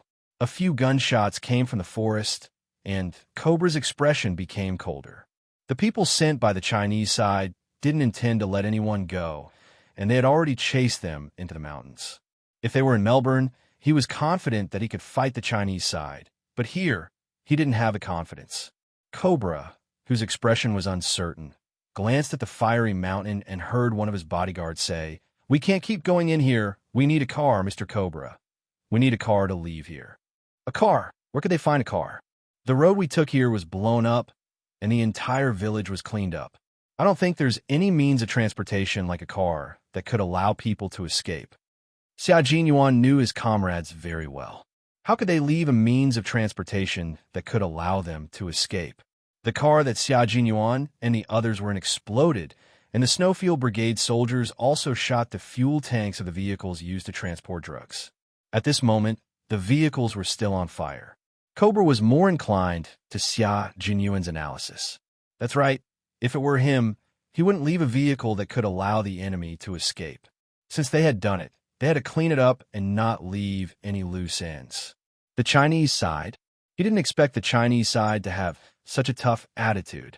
Go into the mountains until there's a phone signal. Cobra chose to continue into the mountains. He didn't know where he was going, but what about the Chinese side? Did they know? The jungle was complicated. Although he heard gunshots not far from him, he didn't believe that the Chinese side would be able to find him. After a short rest, Cobra set off again. E6 adjusted the night vision binoculars, and in the monotonous green world, he saw that their captain was always at the back, guarding the most dangerous position. Gritting his teeth, E6 gestured with his hand, and he and M continued to follow closely behind. Meanwhile, Yi Qian, who was beside them, had just finished off a minion who had escaped into the mountains. His comrades had already entered the forest. The mountain was a mountain with sharp corners, and they were searching from the bottom to the top in a semicircle. Letting go of a group of small fries who had escaped into the mountains did not make them lower their guard. There were many trees and leaves, and there were many blind spots. The entire mountain was uneven, which was the best place to hide. They did not dare to be too careless. One direction, 2 people, not just the two of them. There's another person in my 11 o'clock direction. He's very smart. He's hiding behind a rock and is planning to ambush us. I'll take 11 directions. You take one direction. 1, 2, 3, fire. Bang, bang, bang. 3 gunshots rang out, and 3 hidden figures fell heavily onto their hiding spot. Blood flowed onto the withered leaves and slowly seeped into the soil. The faster they cleared the area, the more Cobra, who was escaping into the mountains, locked his eyes on them, letting him know that the Chinese side had no intention of leaving. If the Chinese side didn't leave, danger would always be around him. Everyone's expression was very serious, including Luke's. He was also very worried that the Chinese side would catch up and kill them all. Chapter 39:77. Xia Jinyuan was the least worried. He knew that the people behind him were all his comrades, and he hoped that they could come as soon as possible. Time passed by slowly. Cobra He took out his phone again and looked at it. There was still no way to contact the outside world. They were still in a signal jam, and Cobra almost crushed his phone. It was already 10 o'clock at night, and they had been running for almost an hour in the mountains. The gunshots in the mountains were getting sparser, which meant that Qin Mongsane's subordinates were almost finished off by the Chinese, which meant that the bulletproof wall in front of him was getting weaker and weaker. Maybe they would be able to find them soon. Luke, who was bringing up the rear, suddenly shouted, "Go!" Someone was coming. Someone was coming. Fuck! Damn it! Someone was running towards them. "Over here, chase!" Then everyone around Cobra heard a cold, knife-like voice. What was amazing was that it was not in Chinese, but in English. What? They were not sent by the Chinese? A big black question mark appeared above Luke's head. Did he hear wrongly? They were not from the Chinese side? Even if they had questions, now was not the time to answer them. They could hear the unlucky guy running towards them. God, if they could help take care of that guy. Luke, Xia, you two attract their attention. You two run this way. You two run this way. Quick!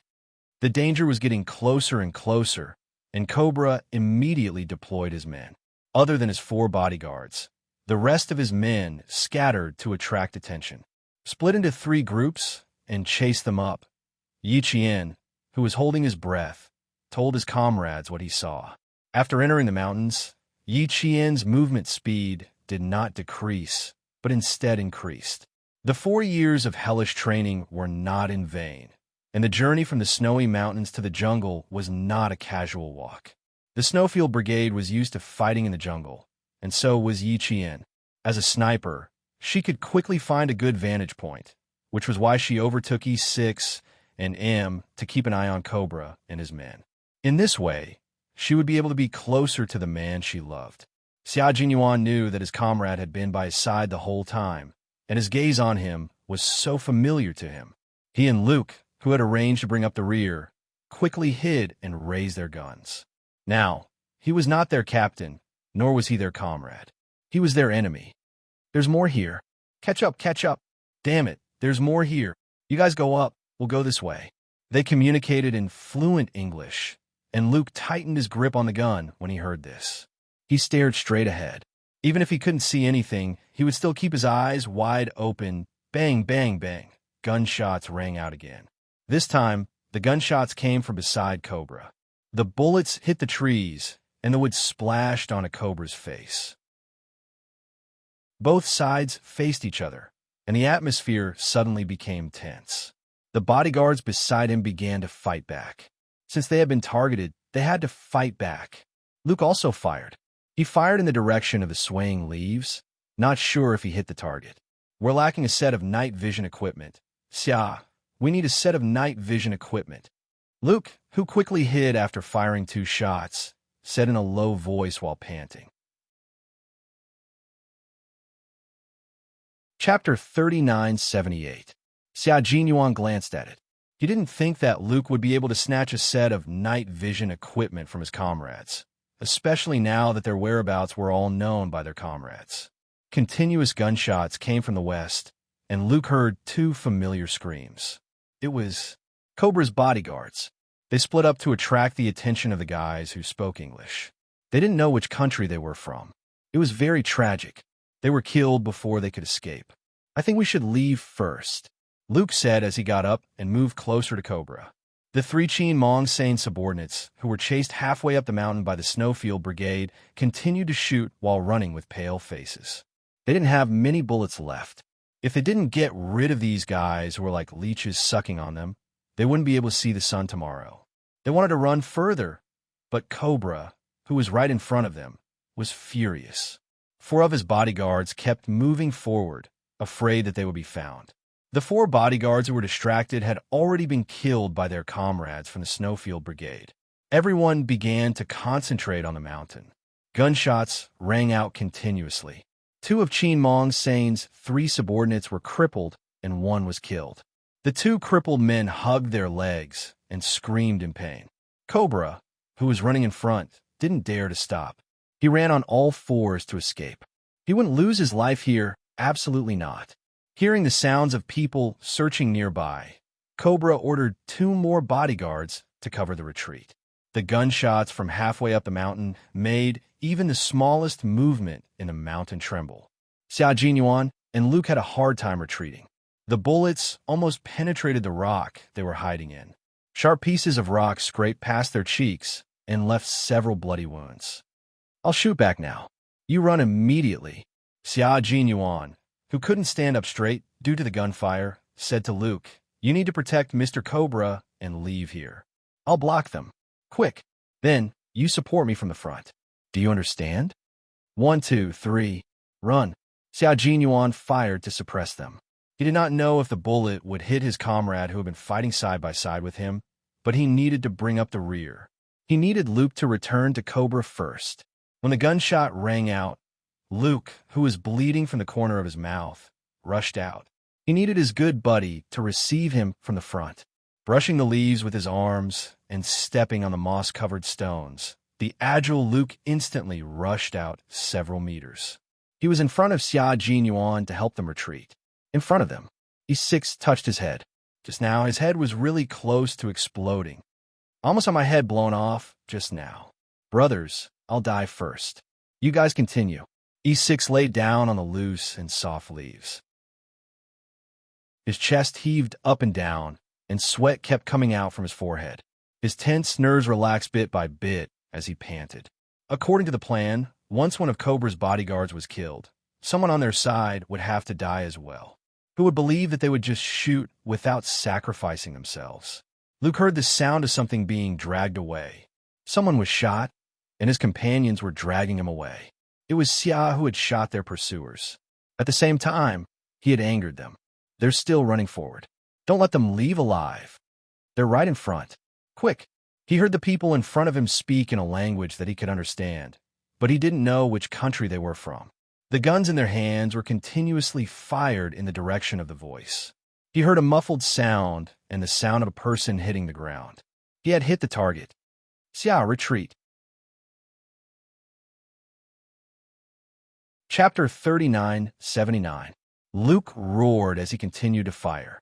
His voice was so loud that even Cobra could hear him. Knowing that his 2 capable subordinates were still holding the fort, Cobra heaved a sigh of relief. One of his bodyguards fired again. Now, Cobra, who only had 3 people by his side, was not as calm as before. Bang! One of the bodyguards was hit in the waist, and the huge back contusion caused him to fall backward. Blood instantly flowed out from his waist, but the bodyguard who had his internal organs injured did not let himself fall completely. He leaned against a tree and continued to raise his rifle and shoot forward. He could not see where the target was and could only fire in the direction of the bullets. Project X, whose face was a little pale, held his injured arm and cursed softly. F***CK, he said in his ear mic. I'm dead too. I got shot in the arm. The people around him reacted quickly. Don't shoot continuously. Move away immediately after you're done. Cover from the other side. Fortunately, the range was long and the threat of the bullets was reduced. The bullet penetrated the muscle of the arm, saving the process of removing the bullet. Y took out a sanitary bag and bandaged the wound. Hearing that, he whispered, he should be injured over there too. Find him and finish him off. Leaving him alive is a disaster. Get rid of him if you can. He cut open the camouflage uniform with a knife. First, he gave Project X an injection of pain relief. Then he bandaged the wound. The wound was a little big and needed to be sutured with a needle. Why did not use it and only bandaged it to stop the bleeding? If Project X still needed to move forward, he would definitely suture it. Now that he could rest, there was no need for that. He would not have to go to the hospital to remove the stitches and suture it again. Xia Jinyuan had already told his comrades that Cobra's 4 bodyguards were very powerful. They were not inferior to the special forces. They rarely fought, but once they did, it was fatal. In order to prevent his comrades from being hurt by these 4 people, Xia Jinyuan decided to hold the entire battle in the forest. With the cover of the leaves, the cover of the night, and the assistance of night vision combat equipment, Xia Jinyuan tried his best to minimize the casualty rate. He could only reduce the casualty rate, but there was no way to guarantee that it would be 0. On the battlefield, no one could guarantee that there would be 0 casualties. He could only try his best to reduce it. Cobra knew that one of his bodyguards was injured, but fortunately, Luke and Xia had already walked to his side. The 2 of them once again brought up the rear, giving him more opportunities to escape. However, the people who attracted their attention didn't just come from one direction. Instead, they came from all directions. Cobra's already sickly pale face became even paler. The bullets were fired from below, and they didn't even have a chance to raise their heads. They kept running to the top of the mountain. They had no other choice but to run to the top of the mountain. Halfway up the mountain, E6, X, and Y stayed behind. Now that the 3 of them were dead, the opportunity to rush up the mountain with Cobra would be given to other comrades. Luke rubbed the bits of grass in his eyes and said in a straight voice, "See if there's any signal. We need General Minlai's support." It was the first time that Cobra was in such a sorry state, and the hostility in her eyes was rolling like dark clouds. Cobra used her clothes to cover her upper body and hid in her clothes to take out her phone. An extremely weak signal appeared on the screen. There was no way to successfully complete the call. She couldn't complete the call, but she could send a text message. Cobra, who had been forced to fight back, quickly pressed the phone button. He wasn't excited because there was a signal, because he didn't know if General Minlai would help or not. Chapter 3980. Never place your hopes on others at any time. Cobra had always believed that even if he was protected by bodyguards, he did not think that these people would be able to let him leave safely. He could only say that with the protection of these people, the danger was reduced. Unfortunately, he could not even send out the text message. Looking at the English text message that had failed to be sent, Cobra cursed under his breath and rushed out again to escape to the top of the mountain. Time passed very slowly. It was so slow that 1 minute felt like an hour had passed. The people around Cobra were still unable to shake off their pursuers and were forced to fight back several times. Their potential for survival was amazing. It only took them an hour to rush from the mountainside to the top of the mountain. During this time, General Minlai, who had arrived at the village, had sent his subordinates from the Qinmong Sane to drive over. They were already very close to the village. When they were almost at the top of the mountain, Cobra sent out the text message again. Finally, he saw the notification that the message had been sent successfully. He immediately turned off the shielded light source. The bodyguards around him fought back fiercely and told him to retreat quickly. "Let's go," a metallic voice rang out. Cobra saw Xia, who had recently gained his trust, protecting him as he retreated. Luke was fighting while suppressing the retreat. 3 of his most trusted bodyguards were being focused on by the gunfire. They were so suppressed that they were pressed against the mountain and could not take a step forward. Cobra did not really want to leave with the 2 of them, but at a time like this, it was not up to him to not want to. If he did not want to, he would have to stay and take the bullets. In that case, he had no choice but to leave. Cobra had a total of 8 bodyguards around him. All of them had entered Myanmar, but 4 of them had stayed outside to be on guard in case anything happened. One of the bodyguards had already lost his ability to fight. He had been shot in the waist so badly that his intestines were flowing out. Meanwhile, the remaining 3 bodyguards were fighting back fiercely. They fired in the same direction at the same time. This was the direction where the T6 combatant had fired at one of the bodyguards. If they deviated a little from this position, the bullets would be fired in unison. "Get down!" K7 shouted coldly as he reminded the T6 combatant. The bullets suddenly swept over, splattering grass and mud all around. The T6 combatant was just a hair's breadth away from dying. T6, who had been knocked down by K7, ate a mouthful of all kinds of dust. He pounced on K7 in a hurry and pressed T6's arm against a sharp rock hidden under the withered leaves. It was so painful that T6 sucked in a breath of cold air and swallowed the dust that he did not spit out. The two of them waited until there were no more bullets flying at them before they moved. "Are you all right? Are you all right?" The voices of his comrades came through the earpiece. V8 glanced at the two motionless people and quickly approached with his gun. He hoped that the two of them would be blessed with good fortune and that the heavens would reject them. K7's ears were buzzing. He spat out the mud in his mouth and said hoarsely, "No holes. They're all still alive. Your F*King fine, but my arm's going to be crippled." The T6 combatant who had pounced on them had eaten all kinds of dust in his mouth. It was so astringent that his throat hurt. When the two of them answered at the same time, their anxious comrades heaved a sigh of relief. Yiqian, T6, and K7, who had circled to the top, realized that they could hear each other's panting. They could accept being injured, but they could not F*King accept being sacrificed. "Brothers, there's a high chance of being sacrificed this time. All of you, stay alert." G3's raspy voice was laced with determination. "I don't want to sacrifice my comrades again. Who the F*CK wants to sacrifice our comrades? Mother F*Ker, they're even going against us. Surround and eliminate them. Everyone aim at one spot." Z7's Han Jing swept his rifle at the three bodyguards. They curled up again and quickly separated from their positions. Chapter 3981. They had also worked side by side for a long time and had already established a very deep tacit understanding. The three of them whispered a few words and then separated. They planned to launch a sneak attack.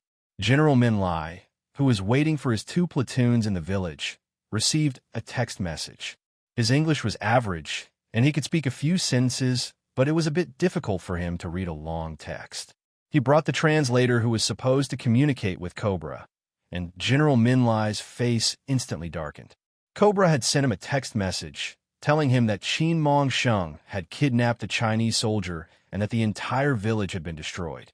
Even the warehouse where the drugs were stored had been destroyed by an artillery shell. He suspected that it was the soldiers sent by the Chinese. Now, he was also targeted by the Chinese soldiers. It was very dangerous and he needed support. He also promised that after leaving this time, he would only take 40% of the profits from the drugs.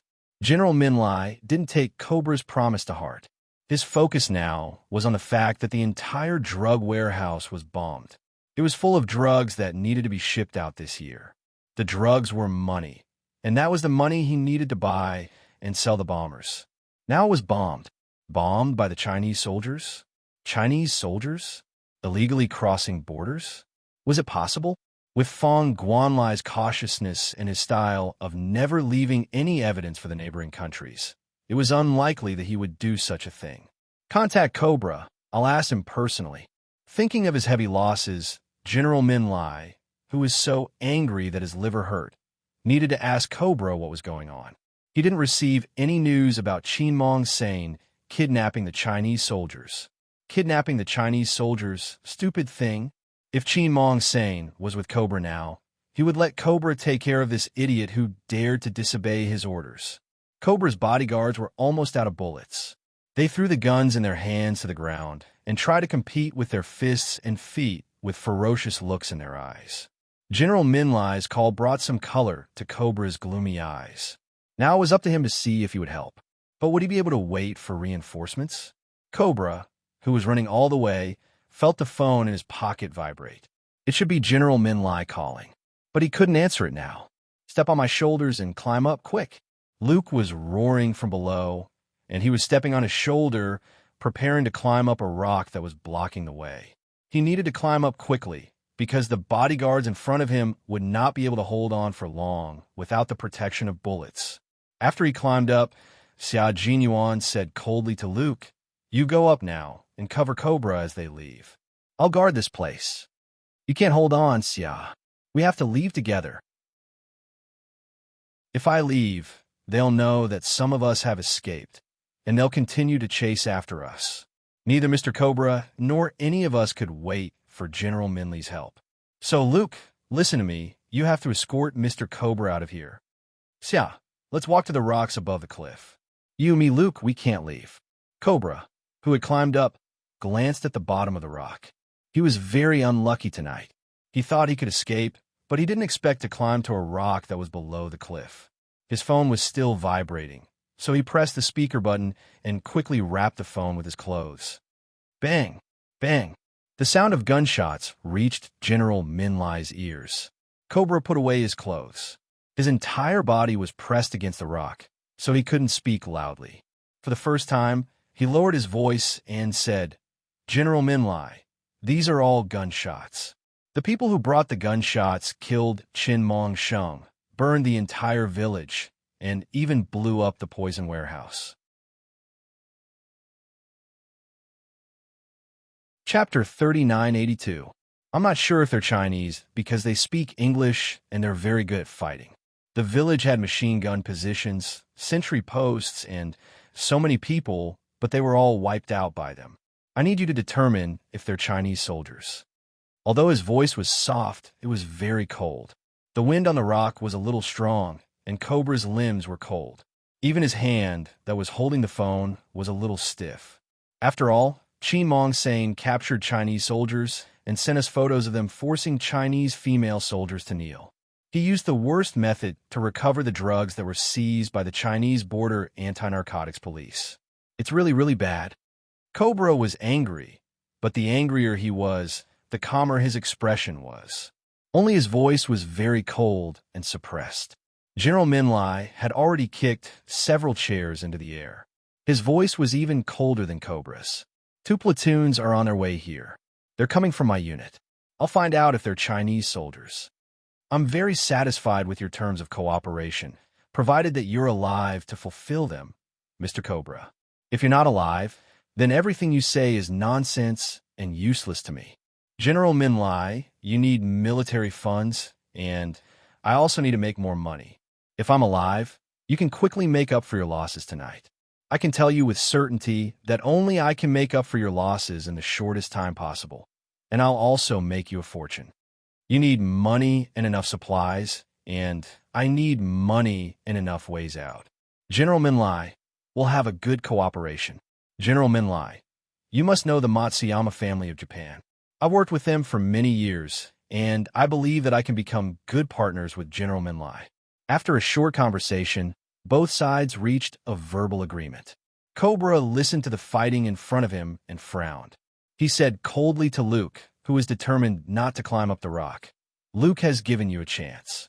If you really don't want to come up, give a chance to Xia." He couldn't have no one by his side, and he could push someone out at the critical moment. Luke was a Western face, which was more advantageous to him than Xia's Asian face. If they were really discovered by the Chinese soldiers, he could push Luke out. Xia Jinyuan really didn't expect Cobra to make such an arrangement for Luke. Luke looked deeply at his partner, who was waiting for him to go up. At that moment, Luke felt a sadness that he hadn't felt in a long time. It was the sadness of being unable to do anything when his comrade fell in front of him. He didn't know why, but President Xia, who had only worked with him for a year, gave him the illusion that the two of them were comrades in arms. It wasn't that he hadn't worked with partners before, but when they fell in front of him, he never felt sad. Now he felt as if something was pressing down on his chest, making it hard for him to breathe.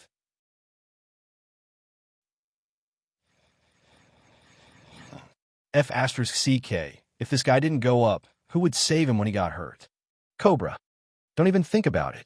Luke stepped on Xia Jinyuan's shoulder and finally climbed to the top of the rock. He heard his partner say in a low voice, "Protect Mr. Cobra. I'll lead them away. Take it. You'll need it." Luke, who was climbing on a rock with a few bushes growing on it, threw his pistol down. "I'll come back for you. I'll definitely come back for you." When Cobra heard Xia Jinyuan say that he would lead them away, he was relieved.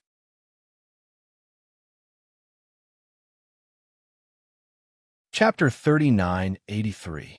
In order to keep Xia Jinyuan loyal to him, he said in a low voice, "Xia, hang in there. General Minlai will be here in at most an hour. I will leave this place. You and Luke will leave this place." There was a very soft "okay," and the black figure who was supposed to be standing under the rock left. Luke's eyes were so red that they were about to bleed.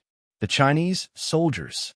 He really regretted not killing a few of them when he was in the village. If he had killed a few of them, Xiao wouldn't have to face so many enemies. "We've climbed up the rock. Move out."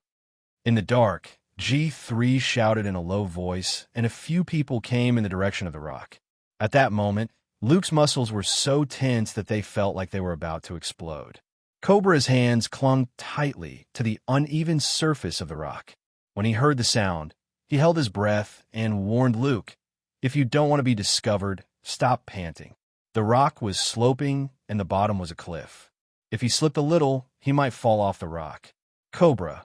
He only glanced at the pitch-black cliff and didn't take a second look. Now, he didn't dare to move and stuck close to the rock like a gecko. The special forces of the Snowfield Brigade worked together to kill 2 of the bodyguards. They also suffered some knife wounds. Just as Cobra said, these tall and strong bodyguards were really F***ing powerful. V8 covered his right eyelid. A small piece of flesh had been gouged out of his eyelid, and blood flowed into his eye, blurring his vision. F***CK, sneak attack. This was the old profession of the Snowfield Brigade. How do they play this game? They played it so well that they almost fell for it. Out of the 14 comrades, 4 stopped at the foot of the mountain, and the other 10 caught up. Now, 3 of them were injured. What would happen next? Will there be more? There's one more. Be careful. They don't have any bullets, so they can only use sneak attacks.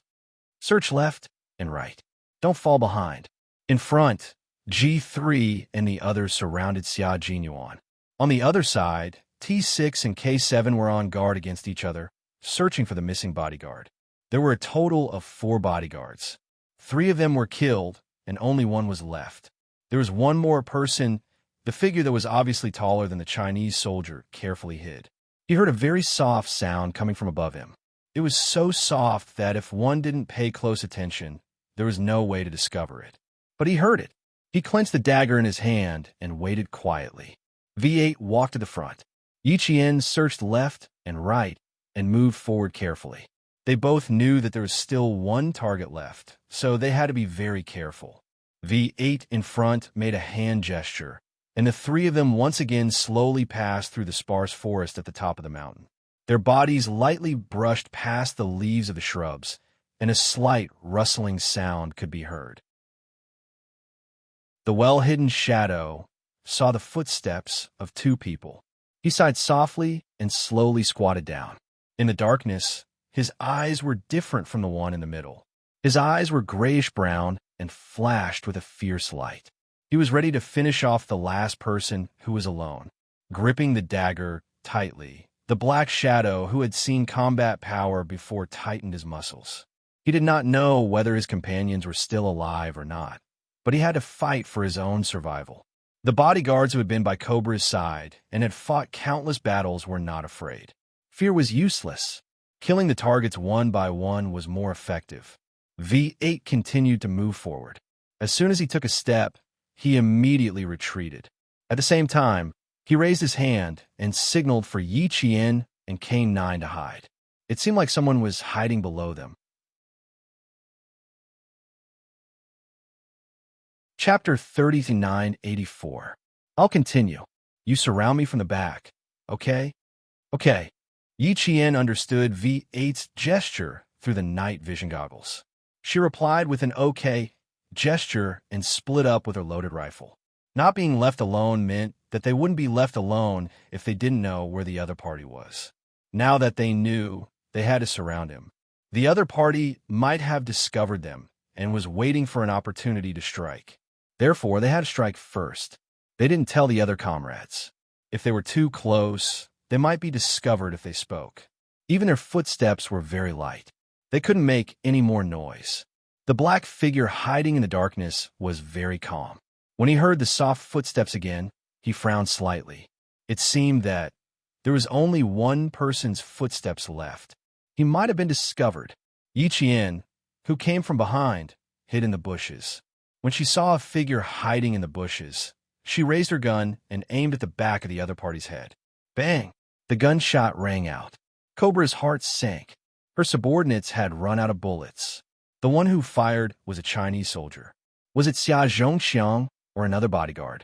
Yi Qian didn't hit the target this time. The other party had already realized something was wrong. The moment the bullet was fired, the person rolled and dodged the first shot. He continued to load the gun and fired continuously. Bang, bang, bang. Gunshots rang out for the top of the mountain. Codenamed E6, X, and Y, who had gathered at the foot of the mountain, were very nervous. They didn't know what was happening up there. In order to let Cobra, who was suspicious by nature and didn't trust anyone deeply, know of Q King's loyalty, they even pretended to be dead tonight. Damn it, nothing bad happened. At the foot of the mountain, Qin Mongsane subordinates who had rushed over were shocked by the scene before them. One of the men was dialing continuously on his phone. The phone rang, but no one picked up. When Z7, Han Zheng, was halfway up the mountain, the signal that blocked the village became weak. The Qin Mongsane subordinates who had rushed over couldn't get through at all. Now that he was standing at the entrance of the village, there was still no answer. Go in quickly. Quick, go in and find him. A Burmese man who was deeply trusted by the Qin Mongsane and had a high position in this huge mafia group roared. He was the first to jump into the crater created by the explosion and rushed towards the burning village. There were a total of 30 people, and their main weapons were submachine guns and light machine guns. They needed to fight with the other party, so they had specially chosen their weapons before coming. Just as Xia Jinyuan had said, their mission was not over yet. General Minlai had transferred people from the village where Qin Mongsane was usually hiding. While his 2 platoons were still on the way, these people had already arrived. Soon, they entered the village and saw a tragic scene that made their blood vessels feel like they were about to explode. They were all lying on the ground, this and that. Some of them had even bled dry. Look up quick! Their roars were so loud that their throats were about to burst. Anger, sorrow, and hatred intertwined together. They couldn't calm down because of the tragic scene before them. Soon, all the bad news was reported to the Burmese leader. Every time he heard a piece of news, he would roar angrily. After a few times, his voice became hoarse. There's no one in the dungeon. The Chinese female soldiers killed one of our women. They escaped. Find them. No matter what method you use, you must find them. I want to kill them. I want to kill them. He roared. His face was flushed red, and the blood vessels near his temples were about to burst out of his skin. Find them alive. Find all of them alive. Find Wu Sheng quickly, quick, quick. Chapter 3985. The whole village was filled with his voice. As he roared, he gripped his phone tightly and kept calling Qin Mongsane's cell phone. Still, no one answered. After a long wait, the call went dead. The Wu Sheng the man mentioned was referring to Qin Mongsane. In Myanmar, if a man had a certain social status, he would add Wu to his name. There were survivors, but their breathing was weak. It was obvious that they were not alive.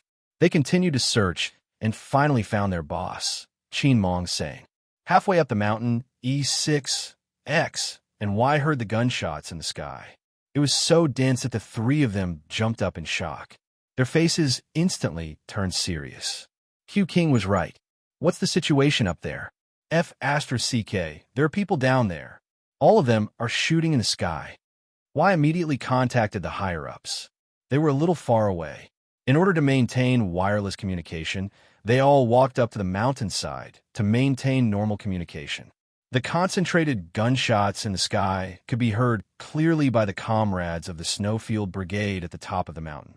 Everyone's expression was the same, especially solemn. These people were either from General Minlai's army or Qin Mongsane's subordinates from another village.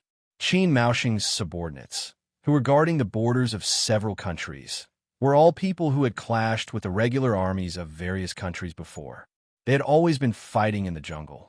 If they really clashed with them, they wouldn't have much of a chance of winning without enough ammunition. Cobra and Luke's tense expressions relaxed, especially when they heard those people yelling, "Don't shoot."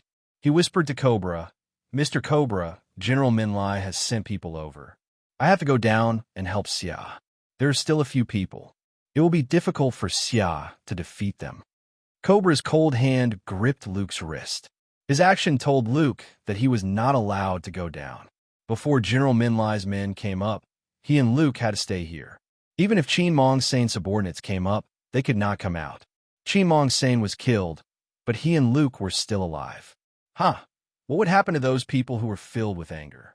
They would kill him and Luke. With his wrist being held, Luke's eyes flashed with coldness. Is it still okay or not? Fuckyu. He lowered his head, trying to block out the sounds of the fierce battle below. There were still 2 people alive, and they could even stay alive forever. Xia, bring out your best skills. You must survive. They even sent out women to fight. Who exactly was it that came to deal with Qin Mongsane? Xia Jinyuan and another bodyguard cooperated with each other. They swung the dagger in their hands and fought with their comrade in arms. The T6 combatant's arm was stabbed so hard that his entire sleeve was drenched in blood. G3 was also injured and had a gash on his chest. Fortunately, his combat uniform covered the wound. Although the wound was long, it was not deep. Yi Qian became the new target of another bodyguard. He heard the woman's low voice and followed Yi Qian closely. At the top of the mountain, the branches of a tree were constantly breaking due to the shaking. It could be seen how fierce this bare-handed fight was. They had to be fierce. Otherwise, they would be the ones to die. No one wanted to fall. Since they did not want to, they had to give it their all. Kacha. Yi Jian, who was being attacked by the bodyguards, stepped on the thorns. The sharp thorns pierced through her trousers and into her flesh. Yi Jian, who was in a hurry to defend herself, did not pay attention to her feet. She took a step back, but there were too many thorns on her feet. She used too much force and actually pulled out the thorns. Her feet were also cut by the sharp thorns and were dripping with blood. Chapter 3986. Yi Qian felt a burning pain in her calf. She grabbed a tree branch that was aimed at the back of her head with one hand and leaped into the air. She kicked the bodyguard in the chest with both her legs. After years of training, her leg strength was quite strong. With such a kick, the bodyguard next to Cobra fell backward. His feet were not steady, and the tall bodyguard fell to the ground and rolled a few more times. Finally, he hit a tree and stopped. Yi Qian didn't give him any time to catch his breath. She wrapped the silver wire in her hand around the assassin and pulled it out by the roots. She leaped over and started to chop the assassin's head down. The power of the bayonet was no less than the power of a combat dagger. It was even more ferocious. The sharp bayonet pierced through the bodyguard's weakest eyelid. Yi Jian pulled the bayonet down, and the sharp bayonet fiercely tore through the bodyguard's eyelid. Even the eyeball was directly pierced by a line. Another scream was heard. Yi Qian wrapped the silver wire and the assassin around the bodyguard's body. The bodyguard's hands and feet were tied. He screamed and staggered back. Hearing the sound of fighting coming closer and closer to the rock, Luke clenched his fists tighter. He didn't kill women, but he really wanted to kill that woman right now. His comrade, M, rushed out. Yi Qian worked together and forced the stubborn bodyguard into the middle of 2 trees. The 2 of them grabbed his left and right wrists and twisted them behind the trees. The bodyguard screamed as both of his arms were broken. His arms. They were broken. The bodyguard's 2 arms hung limply in a very strange reverse position, and he screamed in pain as he was embedded in the corner between 2 trees. M rushed to the front, grabbed the bodyguard's head with a backhand, and twisted it forcefully. The scream ended. A dark shadow pounced on Yi Qian. Both of them lost their balance and fell down together. They crashed into a shrub that was about the size of a sugar cane. Yi Qian screamed in pain. His back was in so much pain that it was twitching. A familiar aura enveloped her. The one who attacked her was none other than the man she loved deeply. At this moment, he was holding a dagger in his hand and was about to stab her face. His aura was very familiar, but his identity was not right. He wasn't the man she loved, and she wasn't the woman he loved deeply. Now they were enemies, an enemy that would fight to the death. Luke's entire body froze, as hard as a rock. Cobra's last bodyguard had been killed, and now it was Xia's turn. Mr. Cobra, he spoke with great difficulty. He still wanted to do his best. No. Without any room for negotiation, Cobra answered Luke with a no. Xia Jinyuan was thrown to the ground by his comrades. Their fists rained down on him, and they were all using their full strength. Don't shoot, just kill him with a knife. The sound of grinding sand came from less than 3 meters below the rock. The top of the mountain was inclined, and Luke heard a few people sliding along the bottom of the mountain toward a certain place. Last one, get rid of him and leave immediately. They were still communicating in English. This time, their voices were very loud. They were not afraid of being heard. Yes, of course they were not afraid of being heard, because they did not expect that there would be someone hiding on top of the rock. When Cobra heard them say, last one, he knew he was safe. Chapter 39:87. As for Xia, not bad. He was a good subordinate, but sorry he didn't persevere.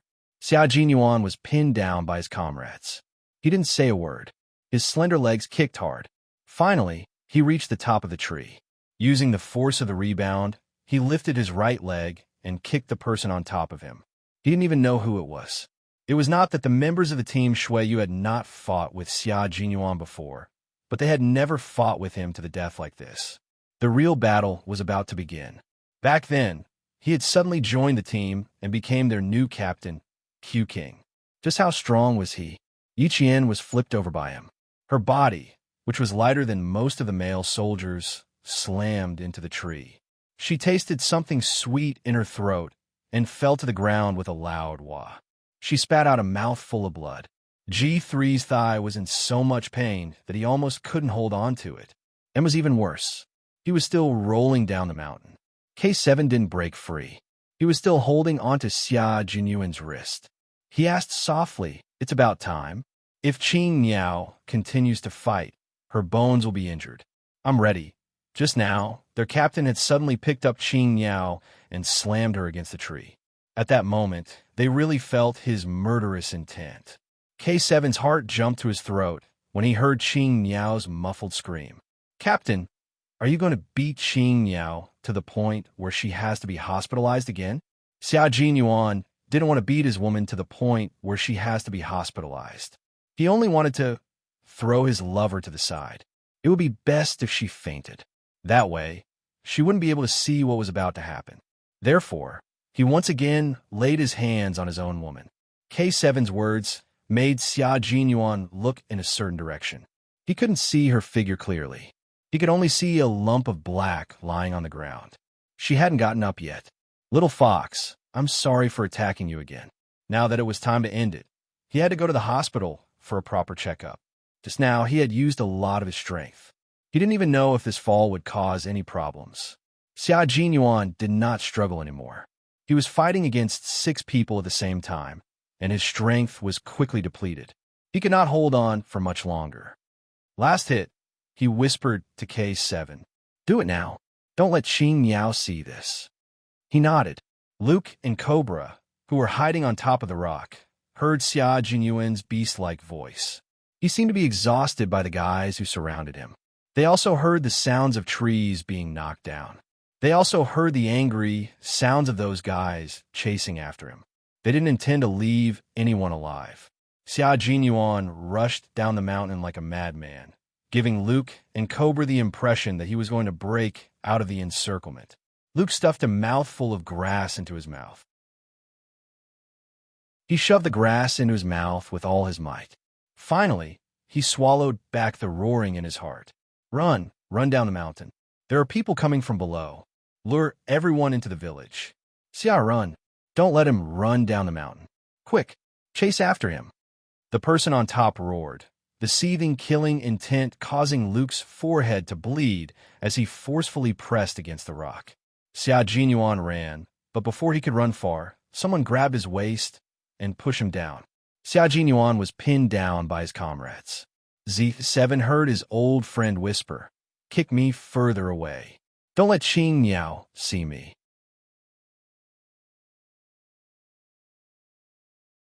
Chapter 3988.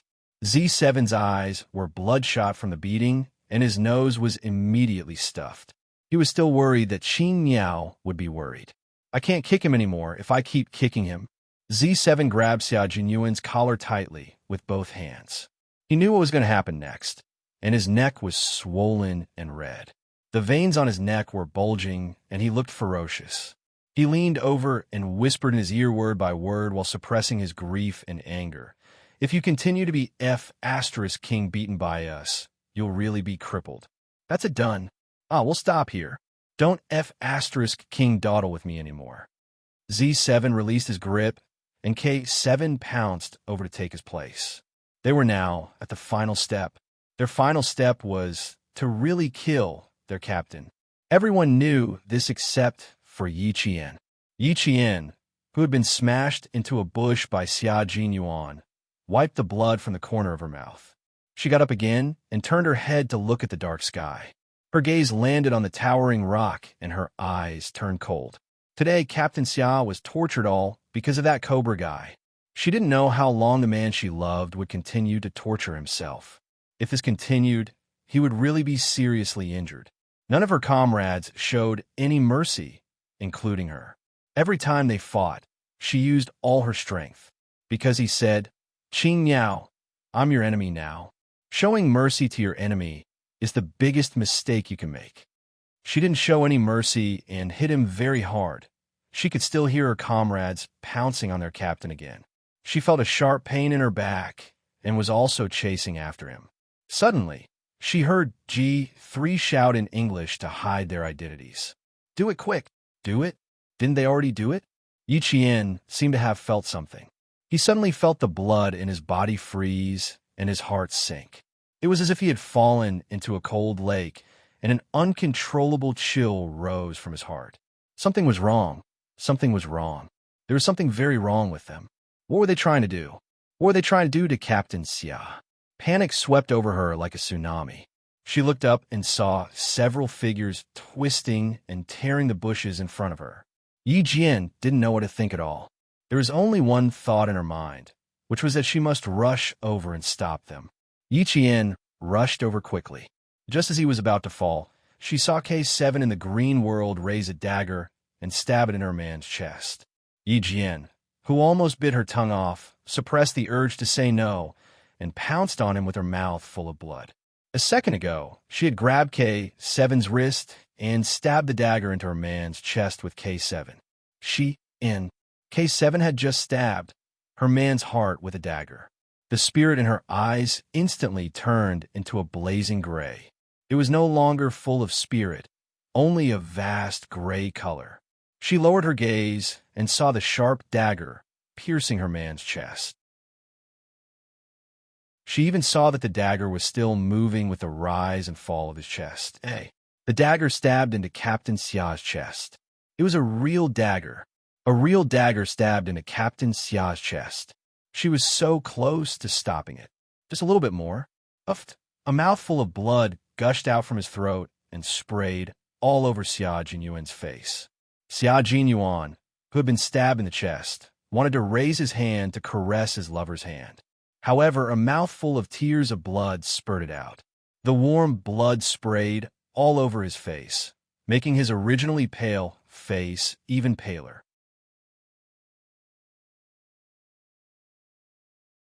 Chapter 3989. She vomited blood. His little fox vomited blood. Blood spurted out of her mouth, but Yi Qian didn't feel anything. Her entire body froze. Her vision suddenly focused and then slowly spread out. Her new life force was slowly drawn out from her meridians. There was no longer any color in her eyes, only endless gray. Xia Jinyuan couldn't see her expression. He struggled to raise his hand and put it on her kneeling knee. He didn't dare to make too big of a movement, afraid that Cobra, who was hiding on the rock, would find out. He was already so cautious that he could lose his life at any time, but he still didn't forget to be wary of Cobra. His hand was still very warm. When he put it on her, Yi Qian's right knee moved very gently. Her entire body was very cold, but she felt that there was still a trace of warmth on her knee where his hand was placed. This trace of warmth pulled Yi Qian's out of focus back little by little. Her gaze fell on his chest and slowly moved to his face. She saw him blink his clear eyes and whispered to her in a very soft voice, "Don't cry. Wait for me." Xia Jinyuan, who didn't even blink when he was stabbed in the chest, was frightened. He was frightened by the blood that his lover spat out. He was afraid that she would be afraid that she would panic, afraid that she would suffer before he came back. He made a promise to her again. "Wait for me. I won't leave you. Wait for me to come back. I will definitely come back." Because he had never lied to her. Yi Qian heard him and nodded. "Okay, she won't cry. She will wait for you. But why did you have to do this?"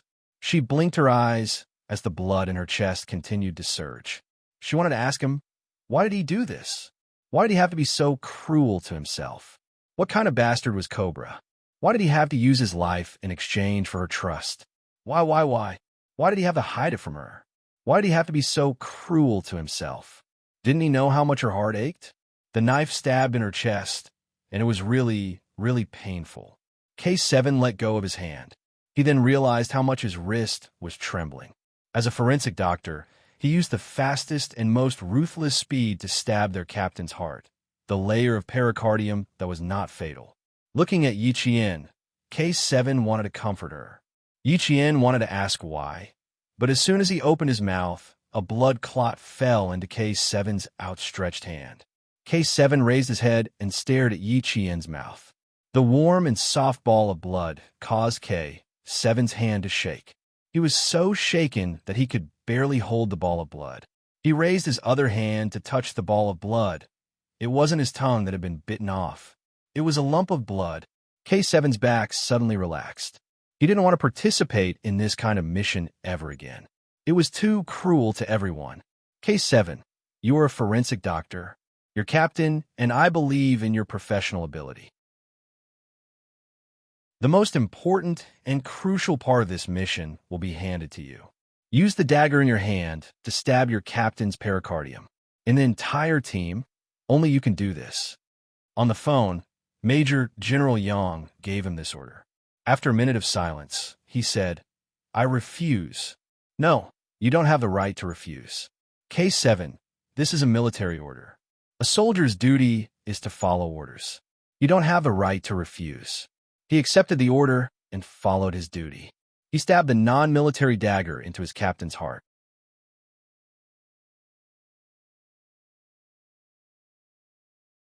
Chapter 3990. At this moment, he suddenly felt like the knife he stabbed not only into Captain Xia's chest, but also into Qing Niao's chest.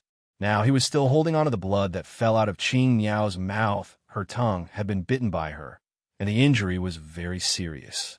The entire side of her tongue was bleeding, and if it had been a little deeper, the tip of her tongue would have been bitten off. She couldn't ask anything, but blood dripped from the corner of her mouth. Drop by drop, it dripped onto K7, and his hand trembled even more as he caught the blood. The hand on her knee moved away, and the only remaining warmth disappeared as he moved his hand away. Xia Jinyuan looked up at the night sky that was covered by the leaves. The dark sky didn't have a single star, and it was so dark that even if his lover was right in front of him, he wouldn't be able to see her face clearly.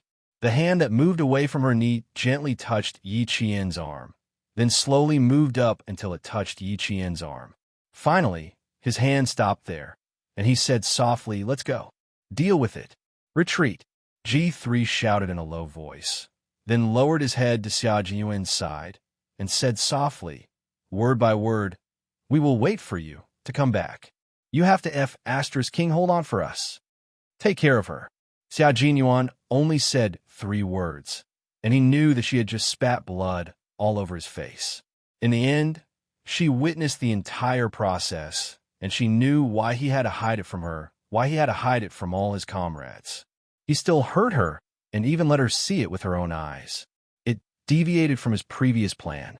No matter how he thought about it, he never expected that she would risk her life to save Jean and appear in this deep forest where he never thought he would see her.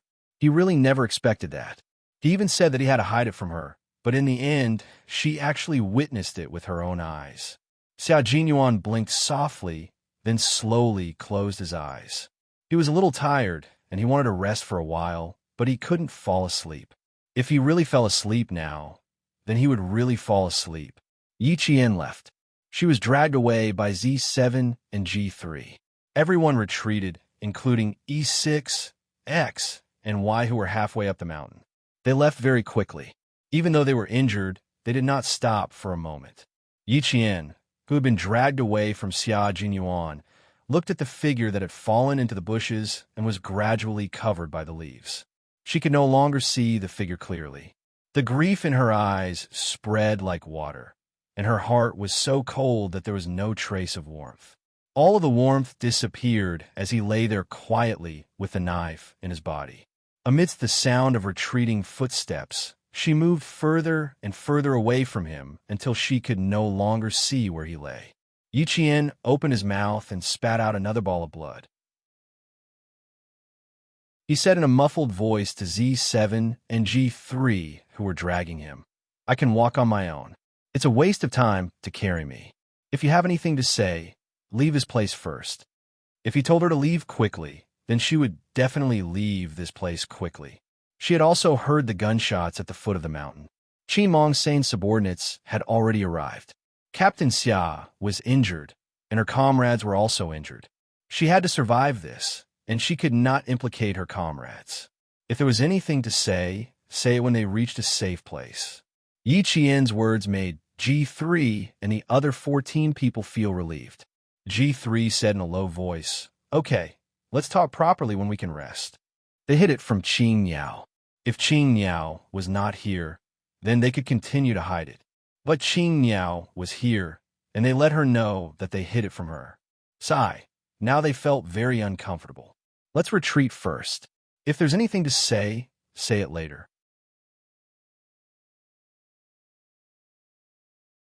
Chapter 39-91.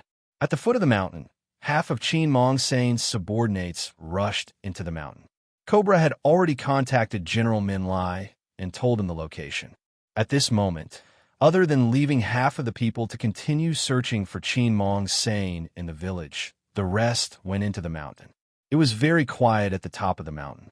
The wind blew the leaves, bringing a calming and relaxing tranquility. Luke, who had spat out a mouthful of weeds, finally came down from the rock. "Xia Xia," he growled and searched downwards.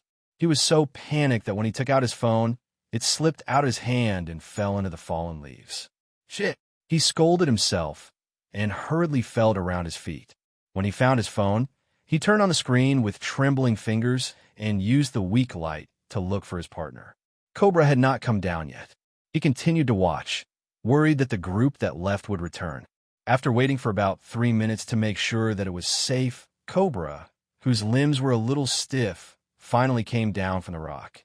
"Mr. Cobra, Xia is not dead. Xia is not dead."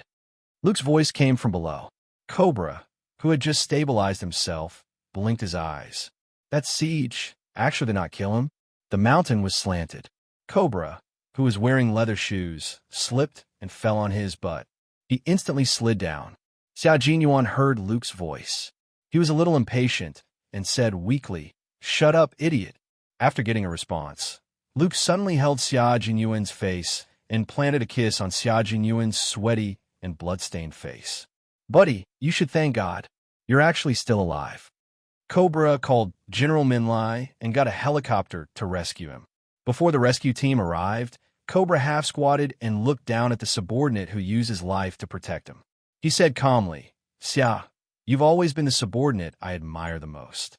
Xia Jinyuan did not answer. His chest was too painful. Every time he spoke, it became torture.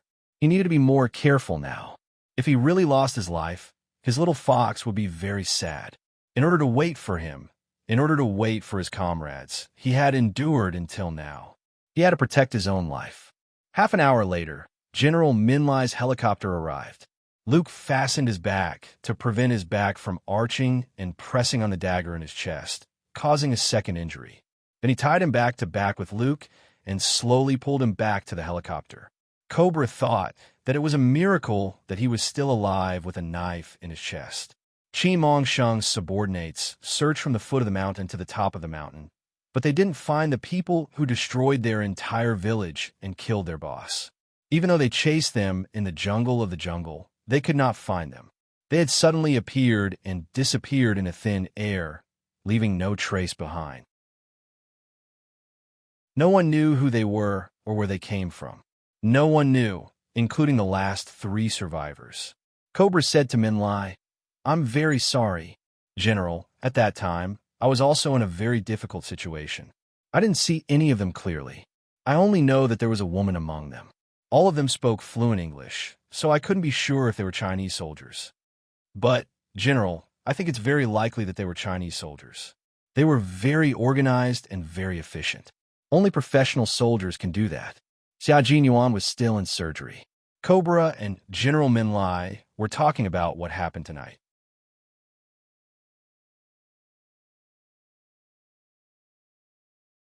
Chapter 3992.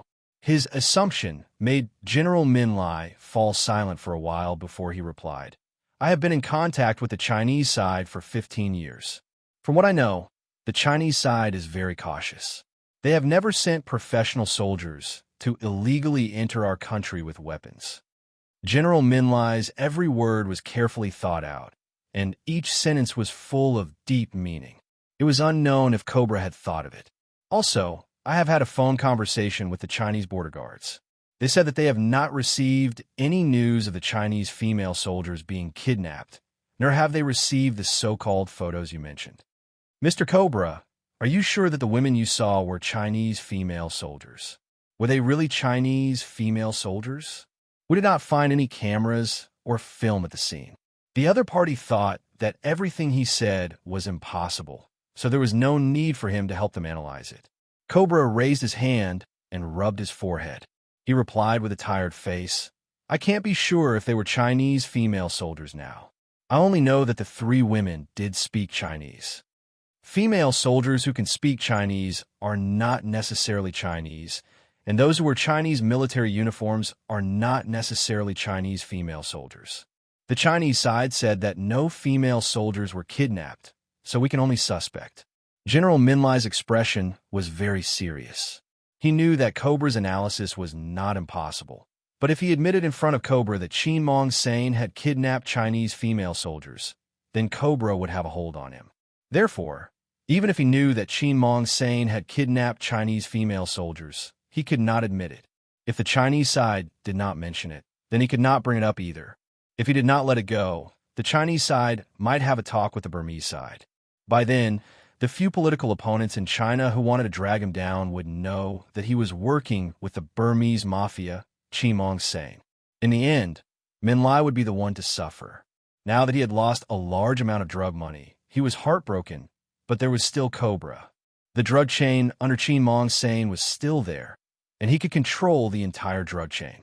If he cooperated with Cobra, then his military funds would also be in his hands very quickly. With this thought, General Minlai immediately gave up on the idea of secretly investigating whether the Chinese side was behind this. It did not matter whether it was true or not. Cobra did not think in this direction, because to him, kidnapping a government soldier was not a big deal. He had done it before, and he had done it several times. Since General Minlai did not think that the kidnapped female soldiers were from the Chinese side, there was no need for him to be obsessed with something that had nothing to do with him. Thus, Cobra no longer revolved around the Chinese female soldiers. Instead, he cleverly mentioned future cooperation. "I urgently need a batch of goods right now. I don't know if the general has time to sit down and talk about it." General Minlai, who wanted to make up for the loss as soon as possible, smiled after hearing the translation. He stretched out his hand and pointed at the sofa in the room, indicating that they should sit down and have a good talk. Then he asked the guard beside him to pour 2 glasses of red wine for him. After clinking glasses, they began to talk. One needed to leave Myanmar safely, while the other needed to make up for their losses. Neither side mentioned Chin Mong Sain again. Why waste everyone's time on a guy who didn't even exist? The entire conversation was pleasant. At the end of the conversation, Cobra made a small request. He took out a photo from his pocket and placed it on the coffee table. "General, this is a very good partner of mine. He's also an old friend. He's a Chinese, and we lost contact with him a year ago after he returned to China. I'd like to ask the general to help me find out where my old friend went. I know he's from the Chinese capital, and his Chinese surname is..."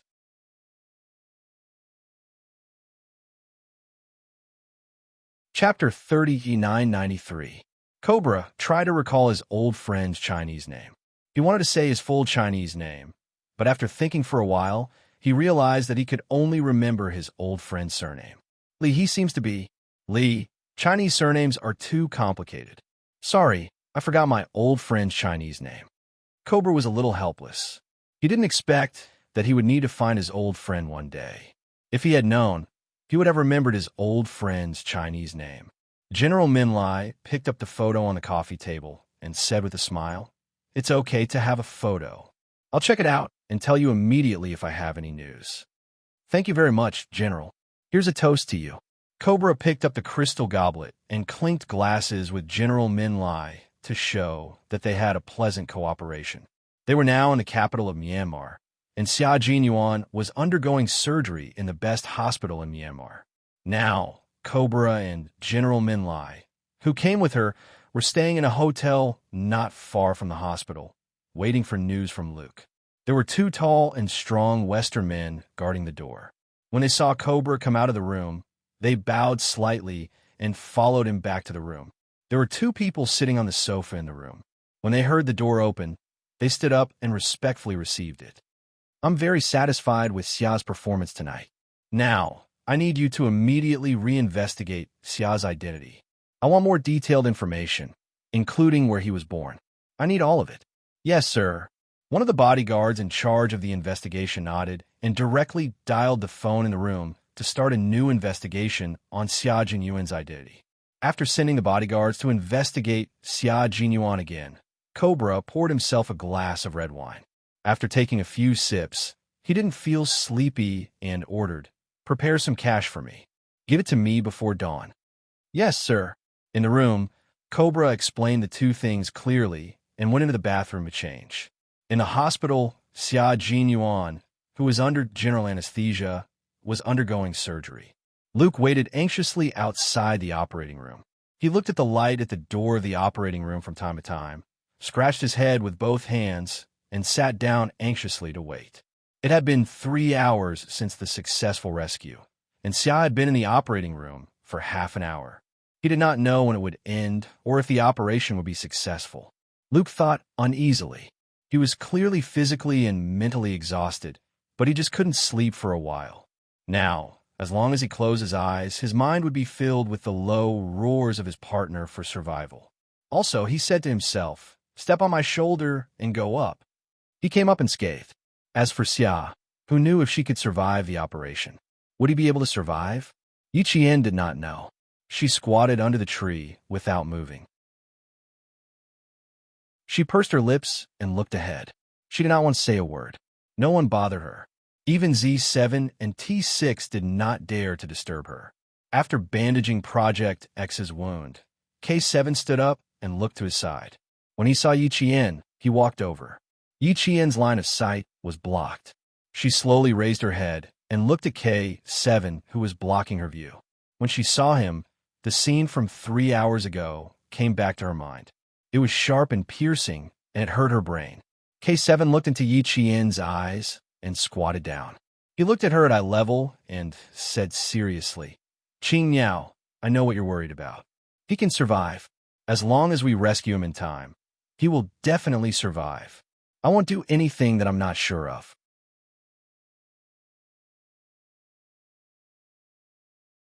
Chapter 3994. Yes, he wouldn't do anything that he wasn't confident in, but could Captain Xia really be saved in time? He wasn't sure, so he didn't dare to say it out loud. Yi Qian, who was still in a daze, sniffed his clogged nose, raised his hand, and pressed his palm against his throbbing forehead. She bit the cotton ball that was mixed with saliva and blood, and asked in a hoarse voice, "Why? Why do we have to do this?" K7 couldn't answer Yi Qian's question, so he looked at G3. It was better to let G3 answer. After marching for more than 3 hours, the team members were taking a break to bandage their wounds. It was time for them to take a break. But no one said anything, and they bandaged each other's wounds in silence. Even when the disinfecting stimulated their flesh and blood, they didn't let themselves make a sound. They endured it, and they endured it with all their might. Their injuries were nothing. They were all minor injuries. The one who was seriously injured was Q King, who was unsure if he was saved in time. The knife stabbed into his chest, and it hurt. It really hurt. Compared to the wound that Q King stabbed his heart, their injuries were nothing. Qing Yao asked, "Why do we have to do this?" In the past, when they received a mission and knew the last step, they all asked, "Why do we have to do this?" They all asked, and in the end, they completed their captain's plan. K7 looked at G3, who was bandaging V8's wounds. His hoarse voice tightened when he heard Yi Qian's question, and he replied, "Wait, V8 first." No. V8 instinctively refused. He wanted to say, "I can do it myself," but G3 glared at him, so he obediently swallowed his words. Yi Qian waited. He unintentionally moved his waist, and a dull pain suddenly came, as if an axe had struck his waist. He slowly placed his hand on the back of his waist and pressed on the spot where the pain was. The dull pain was caused by Xia Jinyuan slamming into a bush. After more than 3 hours of rapid marching, her heart was numb, and she didn't feel much pain at all. She only knew that she had to leave quickly. She only knew that she had to leave this place far, far away. Don't smell the blood on his body. Don't look at his pale face. It was as if this was the only way to comfort herself that nothing had happened, that everything was fake. It wasn't fake. It wasn't fake. It was all real. The dull pain in her waist continued, and she had no way to lie to herself that everything that had just happened was an illusion. After bandaging V8's wounds, G3, who was thinking about what to say, knelt down beside the female soldier. He raised his hand and lightly patted the female soldier's thin shoulder. He sat beside Yi Qian and looked at the distant horizon together. Slowly, he said, "Before I tell you why, I need to tell you what kind of mission our captain is carrying out." One was about national security, the other was about espionage, and the other was about the state of the country being stolen by another country. It was a very important mission. Yi Qian clenched his fists as he listened. Now, let's talk about today's plan. We only found out about this a few days ago. He has been hiding by Cobra's side, and he needs an opportunity to gain her trust. After half a year of observation, he realized that the bodyguard around him were all people who almost lost their lives protecting him, but they survived in the end.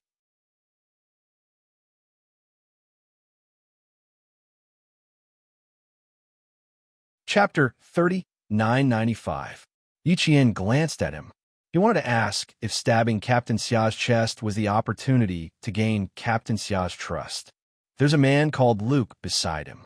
He's also one of Cobra's more trusted subordinates. He's most likely from the Russian Signal Flag unit and has been in hiding for 5 years. Luke's goal is most likely the same as our captain's, but he hasn't gained Cobra's trust even after 5 years. It's because even though he saved Cobra many times, he survived every time and didn't even come close to dying. G3 spoke slowly, and Yi Jian listened quietly. She knew the why she wanted to ask, and she understood how cruel her man was to her.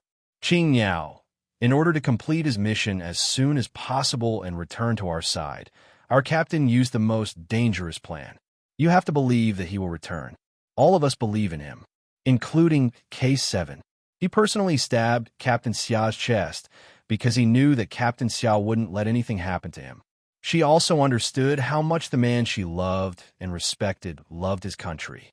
He loved it so much that he was willing to spill his blood just to find the forces that threatened the country's national security. Luke is Captain Xia's hope. That's why we didn't kill him.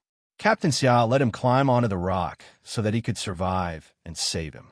We're all working hard for Captain Xia to complete his mission and return.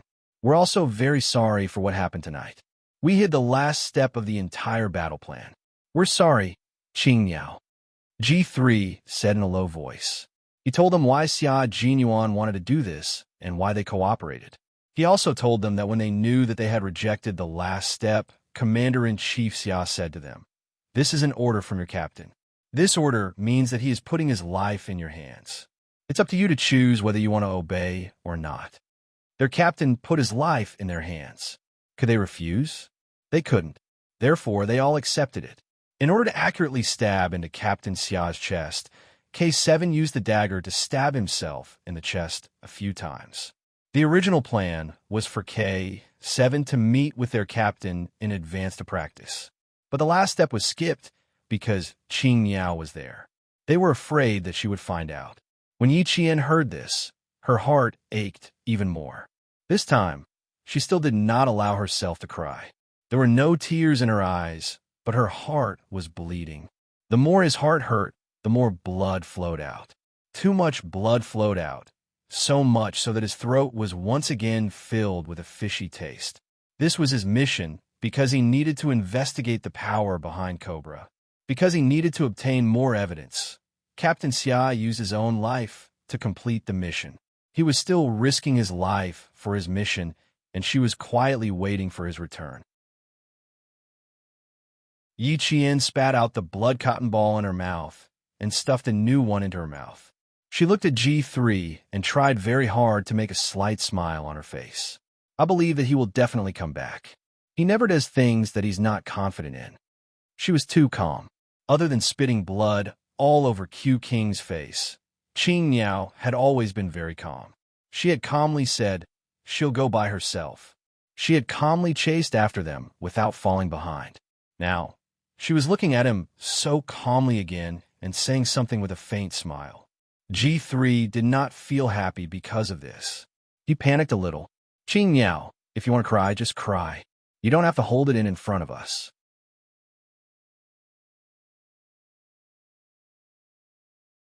Chapter 3996. Cry. She wouldn't cry.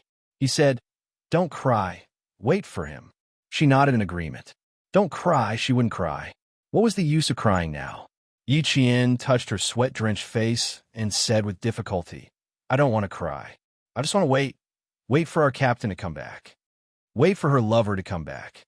Her lover was a man of his word. Once he made a promise, he would definitely do it.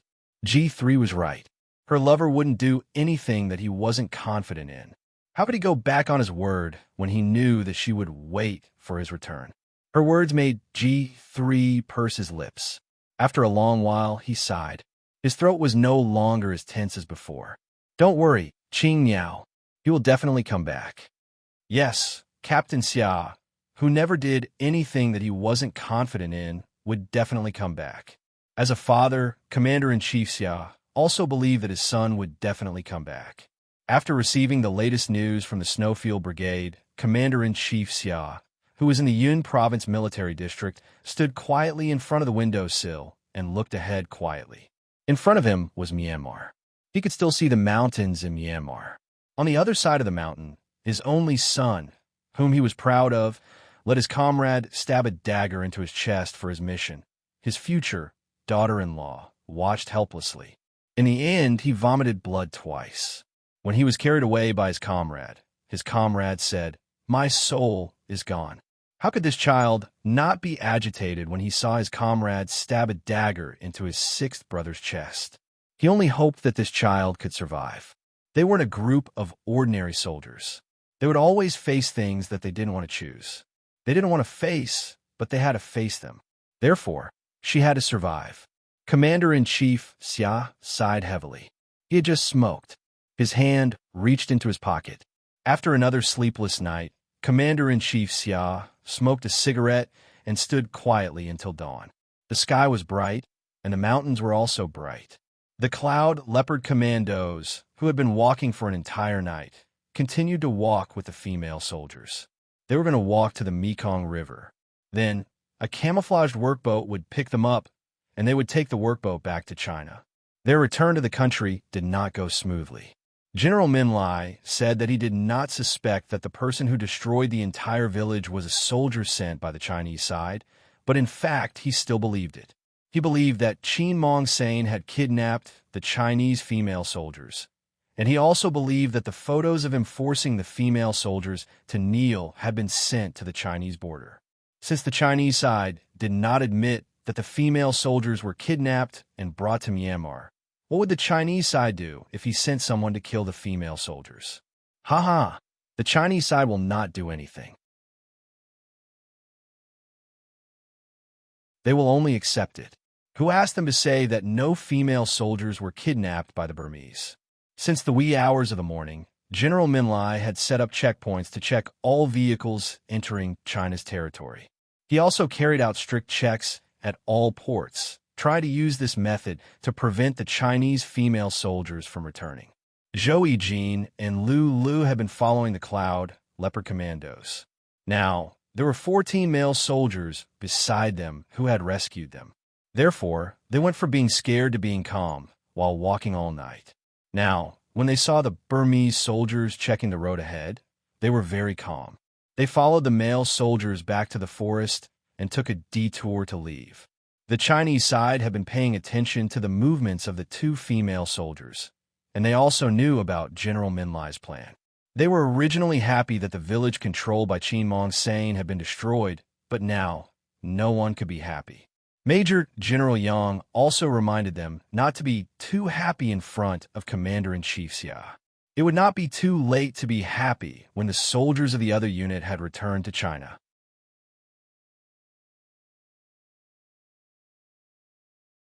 Chapter 3997. If they're caught by General Min Lai's men, the Chinese side won't be able to negotiate at all. We'll have to rely on them to avoid danger and reach the port on the Mekong River. It's far away. Even if the journey is smooth, it'll take about 3 days to reach the port. Now that Min Lai is stopping them, the time it takes to return to China will be extended again. The Snowfield Brigade, which was traveling much faster than the Cloud Leopard Commandos, received news that General Min Lai was stopping the Chinese female soldiers from returning to China.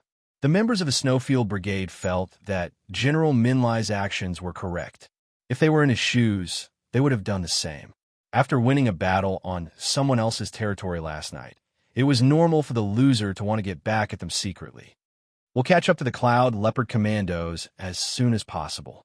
We'll definitely reach the port within 75 hours. G3, who was talking to the Chinese satellite, said calmly and confirmed the time they would arrive at the port. Min Lai wanted to find the Chinese female soldiers. If he gave the order to openly intercept the Chinese female soldiers, the Snowfield Brigade and the Cloud Leopard Commandos' journey back to China would be very dangerous. However, he didn't and only set up roadblocks in the dark. From this, it could be seen that he had scruples. In that case, if they avoided his roadblocks, they would also avoid danger. At 1 o'clock the next afternoon, Zhou Yijin, who had been walking since last night, sat under a tree and took out the phone that she had obtained not long ago. After looking at it for a while, she turned it on and saw the unread message that she had received a few days ago in China. She entered the message box and scrolled down to the unread message at the bottom. She saw an unread message from Aunt Lu. Aunt Lu. There was still no news of her Aunt Lu. She didn't know how she was doing. Did she meet Brother Six? Did Brother Six come back with Aunt Lu? Were the two of them doing well? Were they injured? At the thought of this, Zhou Yijin, whose eyes were filled with tears again, sniffed hard and opened the unread message. I'm coming over to look for you. There were no superfluous words, just these 5 words. They were concise and filled with power. Seeing these words, Zhou Yijin tried to hold back her tears, but they suddenly flowed out. This caused the male soldiers of Cloud Leopard Commando Team to look at each other and secretly look at another female soldier who had yet to cry. They wanted Lu Lu to coax Zhou Yijin, but who knew that When Lulu saw Zhou Yijin cry, she couldn't help but cry as well. The male soldiers were speechless. Forget it, there's no need to coax them. They'll be fine after crying for a while. They've been crying like this all the way. There's no need for the male soldiers to comfort them. They'll take the initiative to stop crying once they start crying. Zhou Yijin buried her head in her arms and cried until she couldn't breathe. She sent a message asking for help, and her Aunt Lu replied, "I'm coming to find you." Then Aunt Lu really did it. She had risked her life to pick him up. Now that she was out of danger, what about Aunt Lu? Is she okay? Burying her head, Zhou Yijin cried until her eyes were swollen again. Then she recovered. The male soldiers heaved a sigh of relief. It was good that she didn't cry. After reconnecting with their superiors, the Cloud Leopard Commando team soon learned that after a night of intense battle, the mysterious brothers who had 0 sacrifice rate had been rushing back to their country. Similarly, they had also encountered the checkpoint set up by General Min Lai and were also taking a detour to enter the Mekong River. They all boarded a ship at the same port to return to their country. Just like that, the two troops who had lost contact with each other reconnected via wireless and agreed to meet at a certain place before boarding a camouflage workboat to return to their country.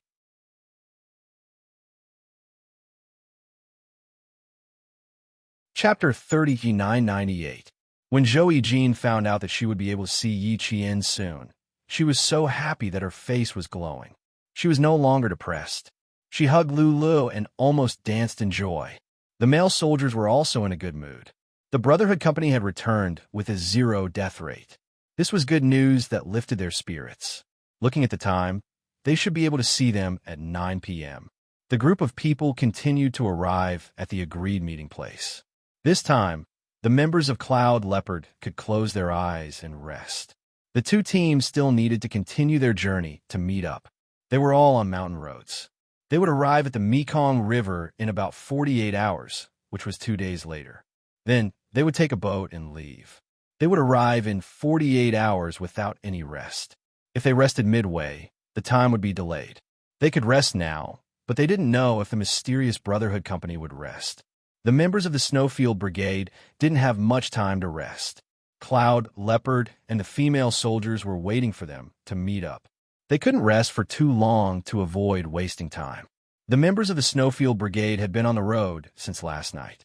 Including Yi Qian, the 15 Special Forces soldiers didn't rest at all. Yi Qian didn't even have time to deal with the sharp thorns in his calf. K7 had seen Yi Qian's legs. He could only pull out the thorns that were easier to deal with. He couldn't deal with the rest of the thorns that were deep in his flesh. Firstly, there were too many thorns. Secondly, there was too little time.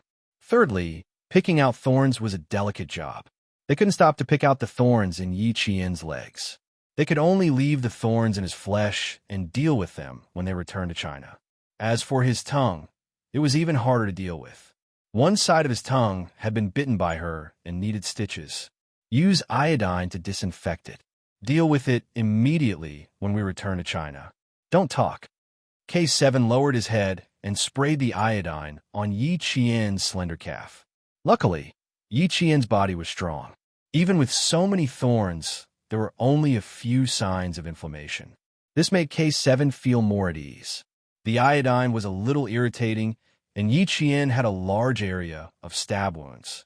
Even his calves and stomach were trembling slightly. The sky was just starting to get hazy, and K7 could see her trembling calves. K7's thin but handsome face became even colder. After he was done, he pursed his pale lips and stared at Yi Qian for a while. Seeing Yi Qian's hair stand on end, the taciturn K7 said coldly, "Enduring for a long time is self-torture." In other words, it meant that he had to endure the pain in his calf for such a long time. He was just asking for it. No one would feel sorry for him. His concise words could only be understood by his comrades. Yi Qian rolled down the corner of his trousers, swallowed the blood, and explained in a muffled voice, "I didn't torture myself. There are too many thorns, and it's not easy to pick them out. We can only go back to China to deal with them. Look, you know now, but there's nothing you can do about it, right?" K7's mouth twitched. But in the end, he did not say anything. He wasn't good with words, so he didn't know what to say. He didn't mean it that way, but she seemed to have misunderstood him. Forget it, there was no need to explain. K7 felt that he might have said something wrong. He pursed his lips even tighter. He put the iodine away and left.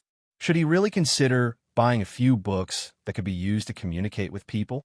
He didn't find it difficult to communicate with male soldiers, but he was always worried that he would say something wrong when communicating with Qing Niao.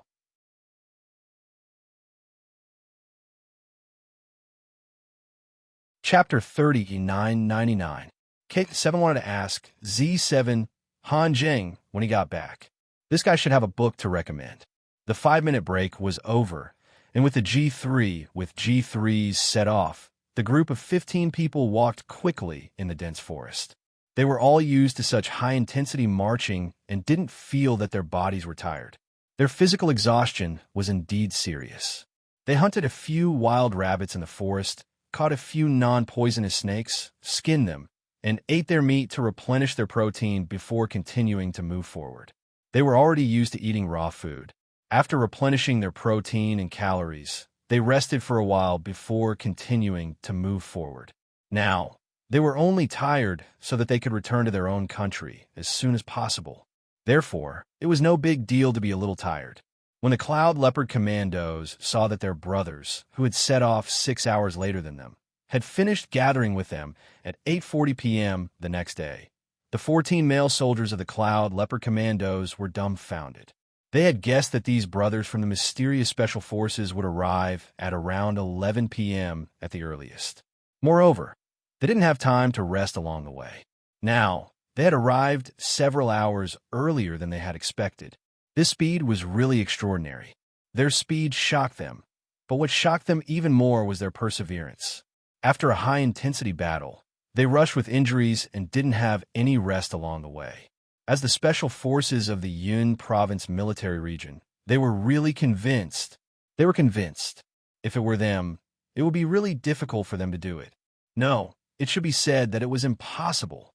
Yi Qian was already holding hands with Zhou Yijin and Lu Lu. The three of them held each other's hands and looked at each other. Then, they hugged each other and didn't know if they were crying or laughing. Yi Qian didn't know how to talk, so he kept pursing his lips and smiling. The 14 members of the Cloud Leopard Commandos and the 14 members of the Snowfield Brigade punched each other one after another. This was a meeting between men. It was much cooler than the female soldiers.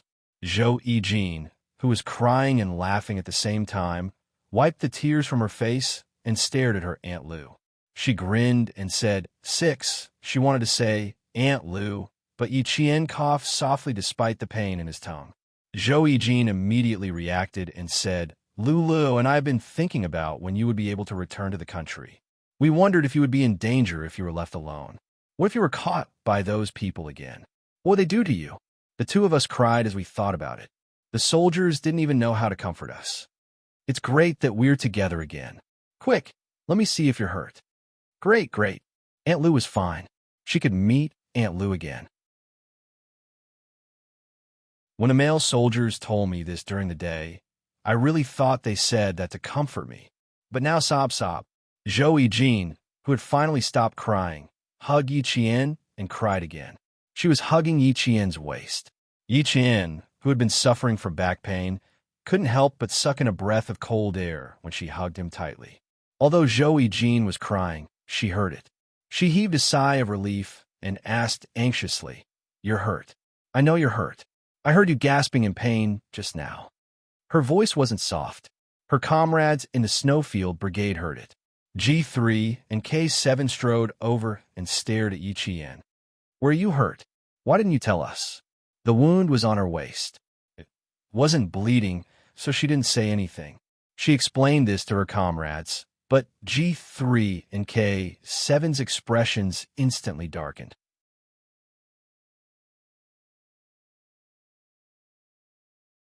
Chapter 4000.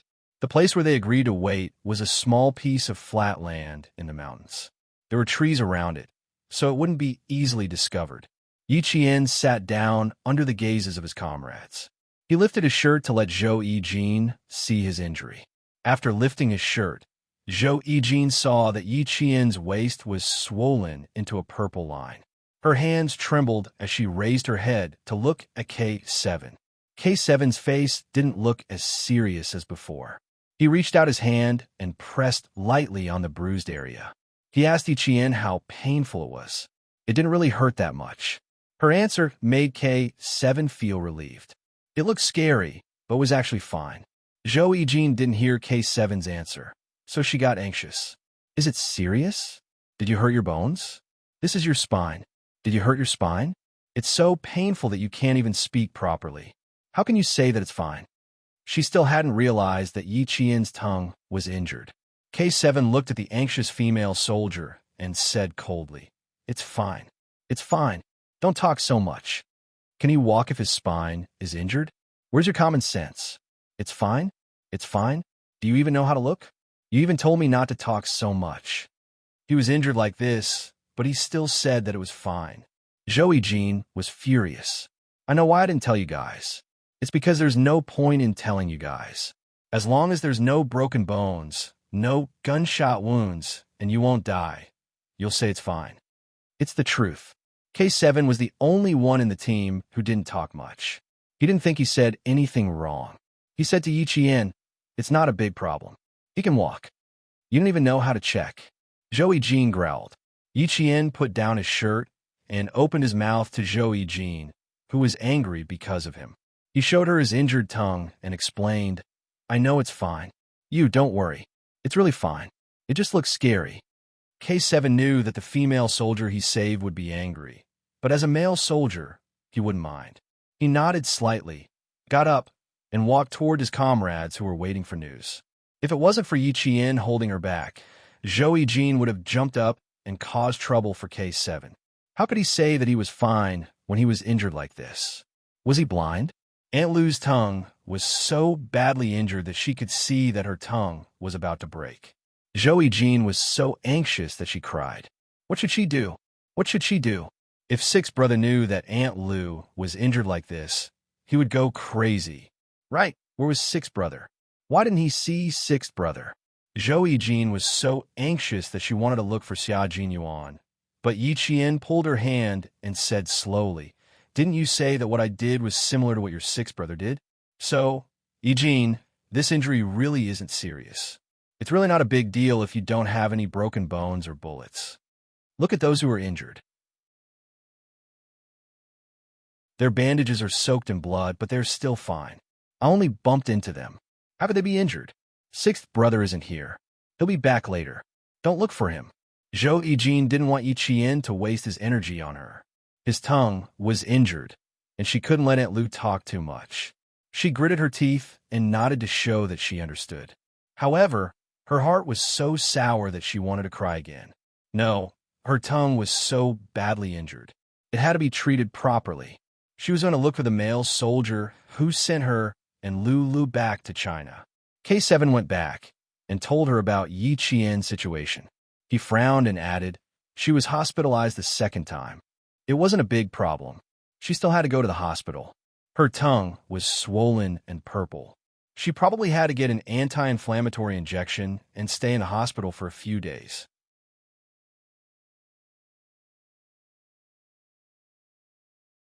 Chapter 4001. Didn't she end up in the hospital again? G3 was stunned for a moment before asking, was it caused by Q King carrying her and throwing her out? He nodded. The Snowfield Brigade's Special Forces soldiers who were resting fell silent. This was really hard to say.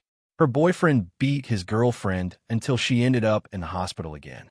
T6 asked softly, "You didn't say anything, did you?" "No." K7 shook his head. It was better not to say something like this. If he did, Qing Miao might feel uncomfortable. It's good that you didn't say anything. Let's just pretend that we don't know. G3 sighed softly. When Q King sends news, Yi Qian's waist injury will be mostly healed. But when would Q King send news? When the Cloud Leopard Commandos found out that Yi Qian had been bitten on his tongue, they quickly got the team's medics to come and treat him. He had been injured for so long. So how could they let him be treated after he returned to China? They had to complete a simple suture first. When G3 and the others heard that the Brotherhood Company could stitch up Yi Qian's tongue, they didn't have time to rest and quickly came over to resolve the matter that had been weighing on their minds. K7 had secretly told them that Qing Niao's tongue injury was serious and that she had to return to China to treat it as soon as possible. Therefore, they didn't even dare to rest for 10 minutes on the way back and quickly rushed back to China. The Brotherhood Company was surprised that they were so fast. They could only smile and didn't dare to say anything, afraid that Qing Niao would feel burdened. This was great. The Brotherhood Company could actually handle it. Yi Qian had been in medical school in his previous life and knew that there would be repercussions if the tongue was not treated properly. K7 said that they had to return to China to treat it because they didn't have any special surgical needles to stitch up tongues. He also knew why they were rushing back day and night. Everyone was well aware of it, but they didn't point it out. Now that the Cloud Leopard Commandos could handle it, Yi Qian immediately opened his mouth. When Zhou Yijin saw the surgical needle moving between Yi Qian's tongue, he and Lu Lu both looked away, not daring to look. Usually, it hurts when you bite your tongue while eating. The needle pierces through your tongue. Aunt Lu holds it in and doesn't make sound. Zhou Yijin leans over Lu Lu, tears streaming down her face. The Snowfield Brigade's comrades were all watching while the Cloud Leopard Commando team was in charge of keeping watch. About an hour later, the team member who was in charge of the stitches put away the needle and said with a smile, "All right, you can't chew for the next few days. Make sure you don't move your mouth when you speak. There won't be any problems." G3 and the other 14th commanders heaved a sigh of relief. Fortunately, that female soldier had asked the Brotherhood Company. They had to thank her properly. Zhou Yijin didn't need to thank him. He only knew that he had finally taken care of his Aunt Lu and didn't disappoint Xia Jinyuan's message. After the Snowfield Brigade's comrades had their worries resolved, they were sent away by Yi Qian to rest. Everyone closed their eyes. Yi Qian, who was resting her head on Zhou Yijin's lap, also closed her eyes. She didn't want to rest on Zhou Yijin's lap, but she had no choice.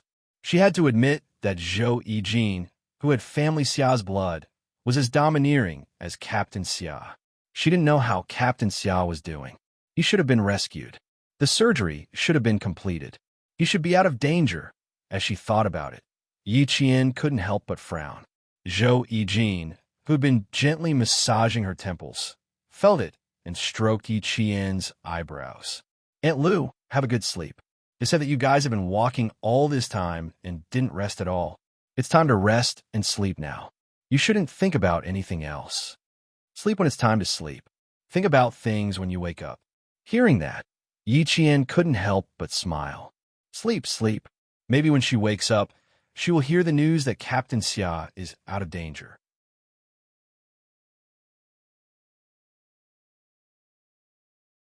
Chapter 4002. Yi Qian, who had not slept properly since she was locked up with Zhou Yijin and Lu Lu, cleared her mind of all distracting thoughts. Finally, her brows were no longer furrowed, and her breathing gradually became long and steady. She had already fallen asleep. Not long after Xia Jinyuan opened his eyes, Xia Jinyuan, who was wearing a breathing mask, saw Luke with a head full of weedy hair, dark circles under his eyes as if he had been punched, and a messy beard on the side of his mouth. He opened his mouth and exhaled white gas. His voice was weak, but he did not hide his disgust. "Your smell is too strong. I want to throw up." Luke, who was despised, took a deep breath of oxygen filled with disinfectant and seriously criticized his unfriendly partner. "It's been 22 hours since I carried you on the helicopter. Buddy, I haven't slept for 22 hours. I've been waiting for you to wake up and say thank you. I forgive your stupidity when you just woke up. Please say thank you to me immediately. I'll wait for you." He really did need to say thank you to him. "Thank you, Luke. You saved me." Xia Jinyuan smiled and thanked him very seriously. He dared to let his comrade stab him in the chest because he was betting on Luke's loyalty to him. In his own words, he used to have two partners, and when they died, he did not feel sad at all. But if he died, he would need a long, long time to get over it. He did not even want to have another partner. Luke was a soldier, and so was he. The two of them hid the characteristics of soldiers in the depths that no one knew, but inadvertently, they always resonated with each other. So, he took the gamble. Now, he made the right bet. His life was saved by Luke, and he really did need to say thank you to him very seriously and solemnly. This thank you made Luke laugh. It was not a loud laugh, but a silent laugh. His beard, which had not been shaved for a few days, became even more messy with his silent laughter. Xia Jinyuan felt as if his eyes were being pricked by the beard around his mouth. He closed his eyes. Luke, you need to wash up and shave your face clean. I think the beautiful nurse doesn't like the current you, because you are really, really ugly. Luke felt that his self-esteem had been hurt, but when he thought of the beautiful nurse and then looked at the guy he was worried about, he felt that it was time for him to take a shower. Pressing the call button, Luke told the doctor on duty that the guy who had been stabbed in the heart had woken up. Before the doctor arrived with the beautiful nurse, Luke went to clean himself up. Before he left, Luke looked into Xia Jinyuan's dark eyes and said softly, "Cobra sent a bodyguard to guard him. Congratulations, Xia." Without waiting for a reply, Luke turned around and walked away. Opening the door of the ward, Luke saw the bodyguards sent by Cobra. His casual attitude towards Xia Jinyuan disappeared, and he ordered coldly, "Keep an eye on this place. Mr. Cobra doesn't want anything to happen to Xia Jinyuan." After another investigation, Cobra found out all the details of the man who had saved his life. He finally believed in this Asian man who had suddenly appeared by his side a year ago. He ordered one of his bodyguards to stay by Xia Jinyuan's side. He had already hinted that once Xia Jinyuan recovered, he would be his bodyguard. The black bodyguard looked at the closed door and nodded, indicating that he understood.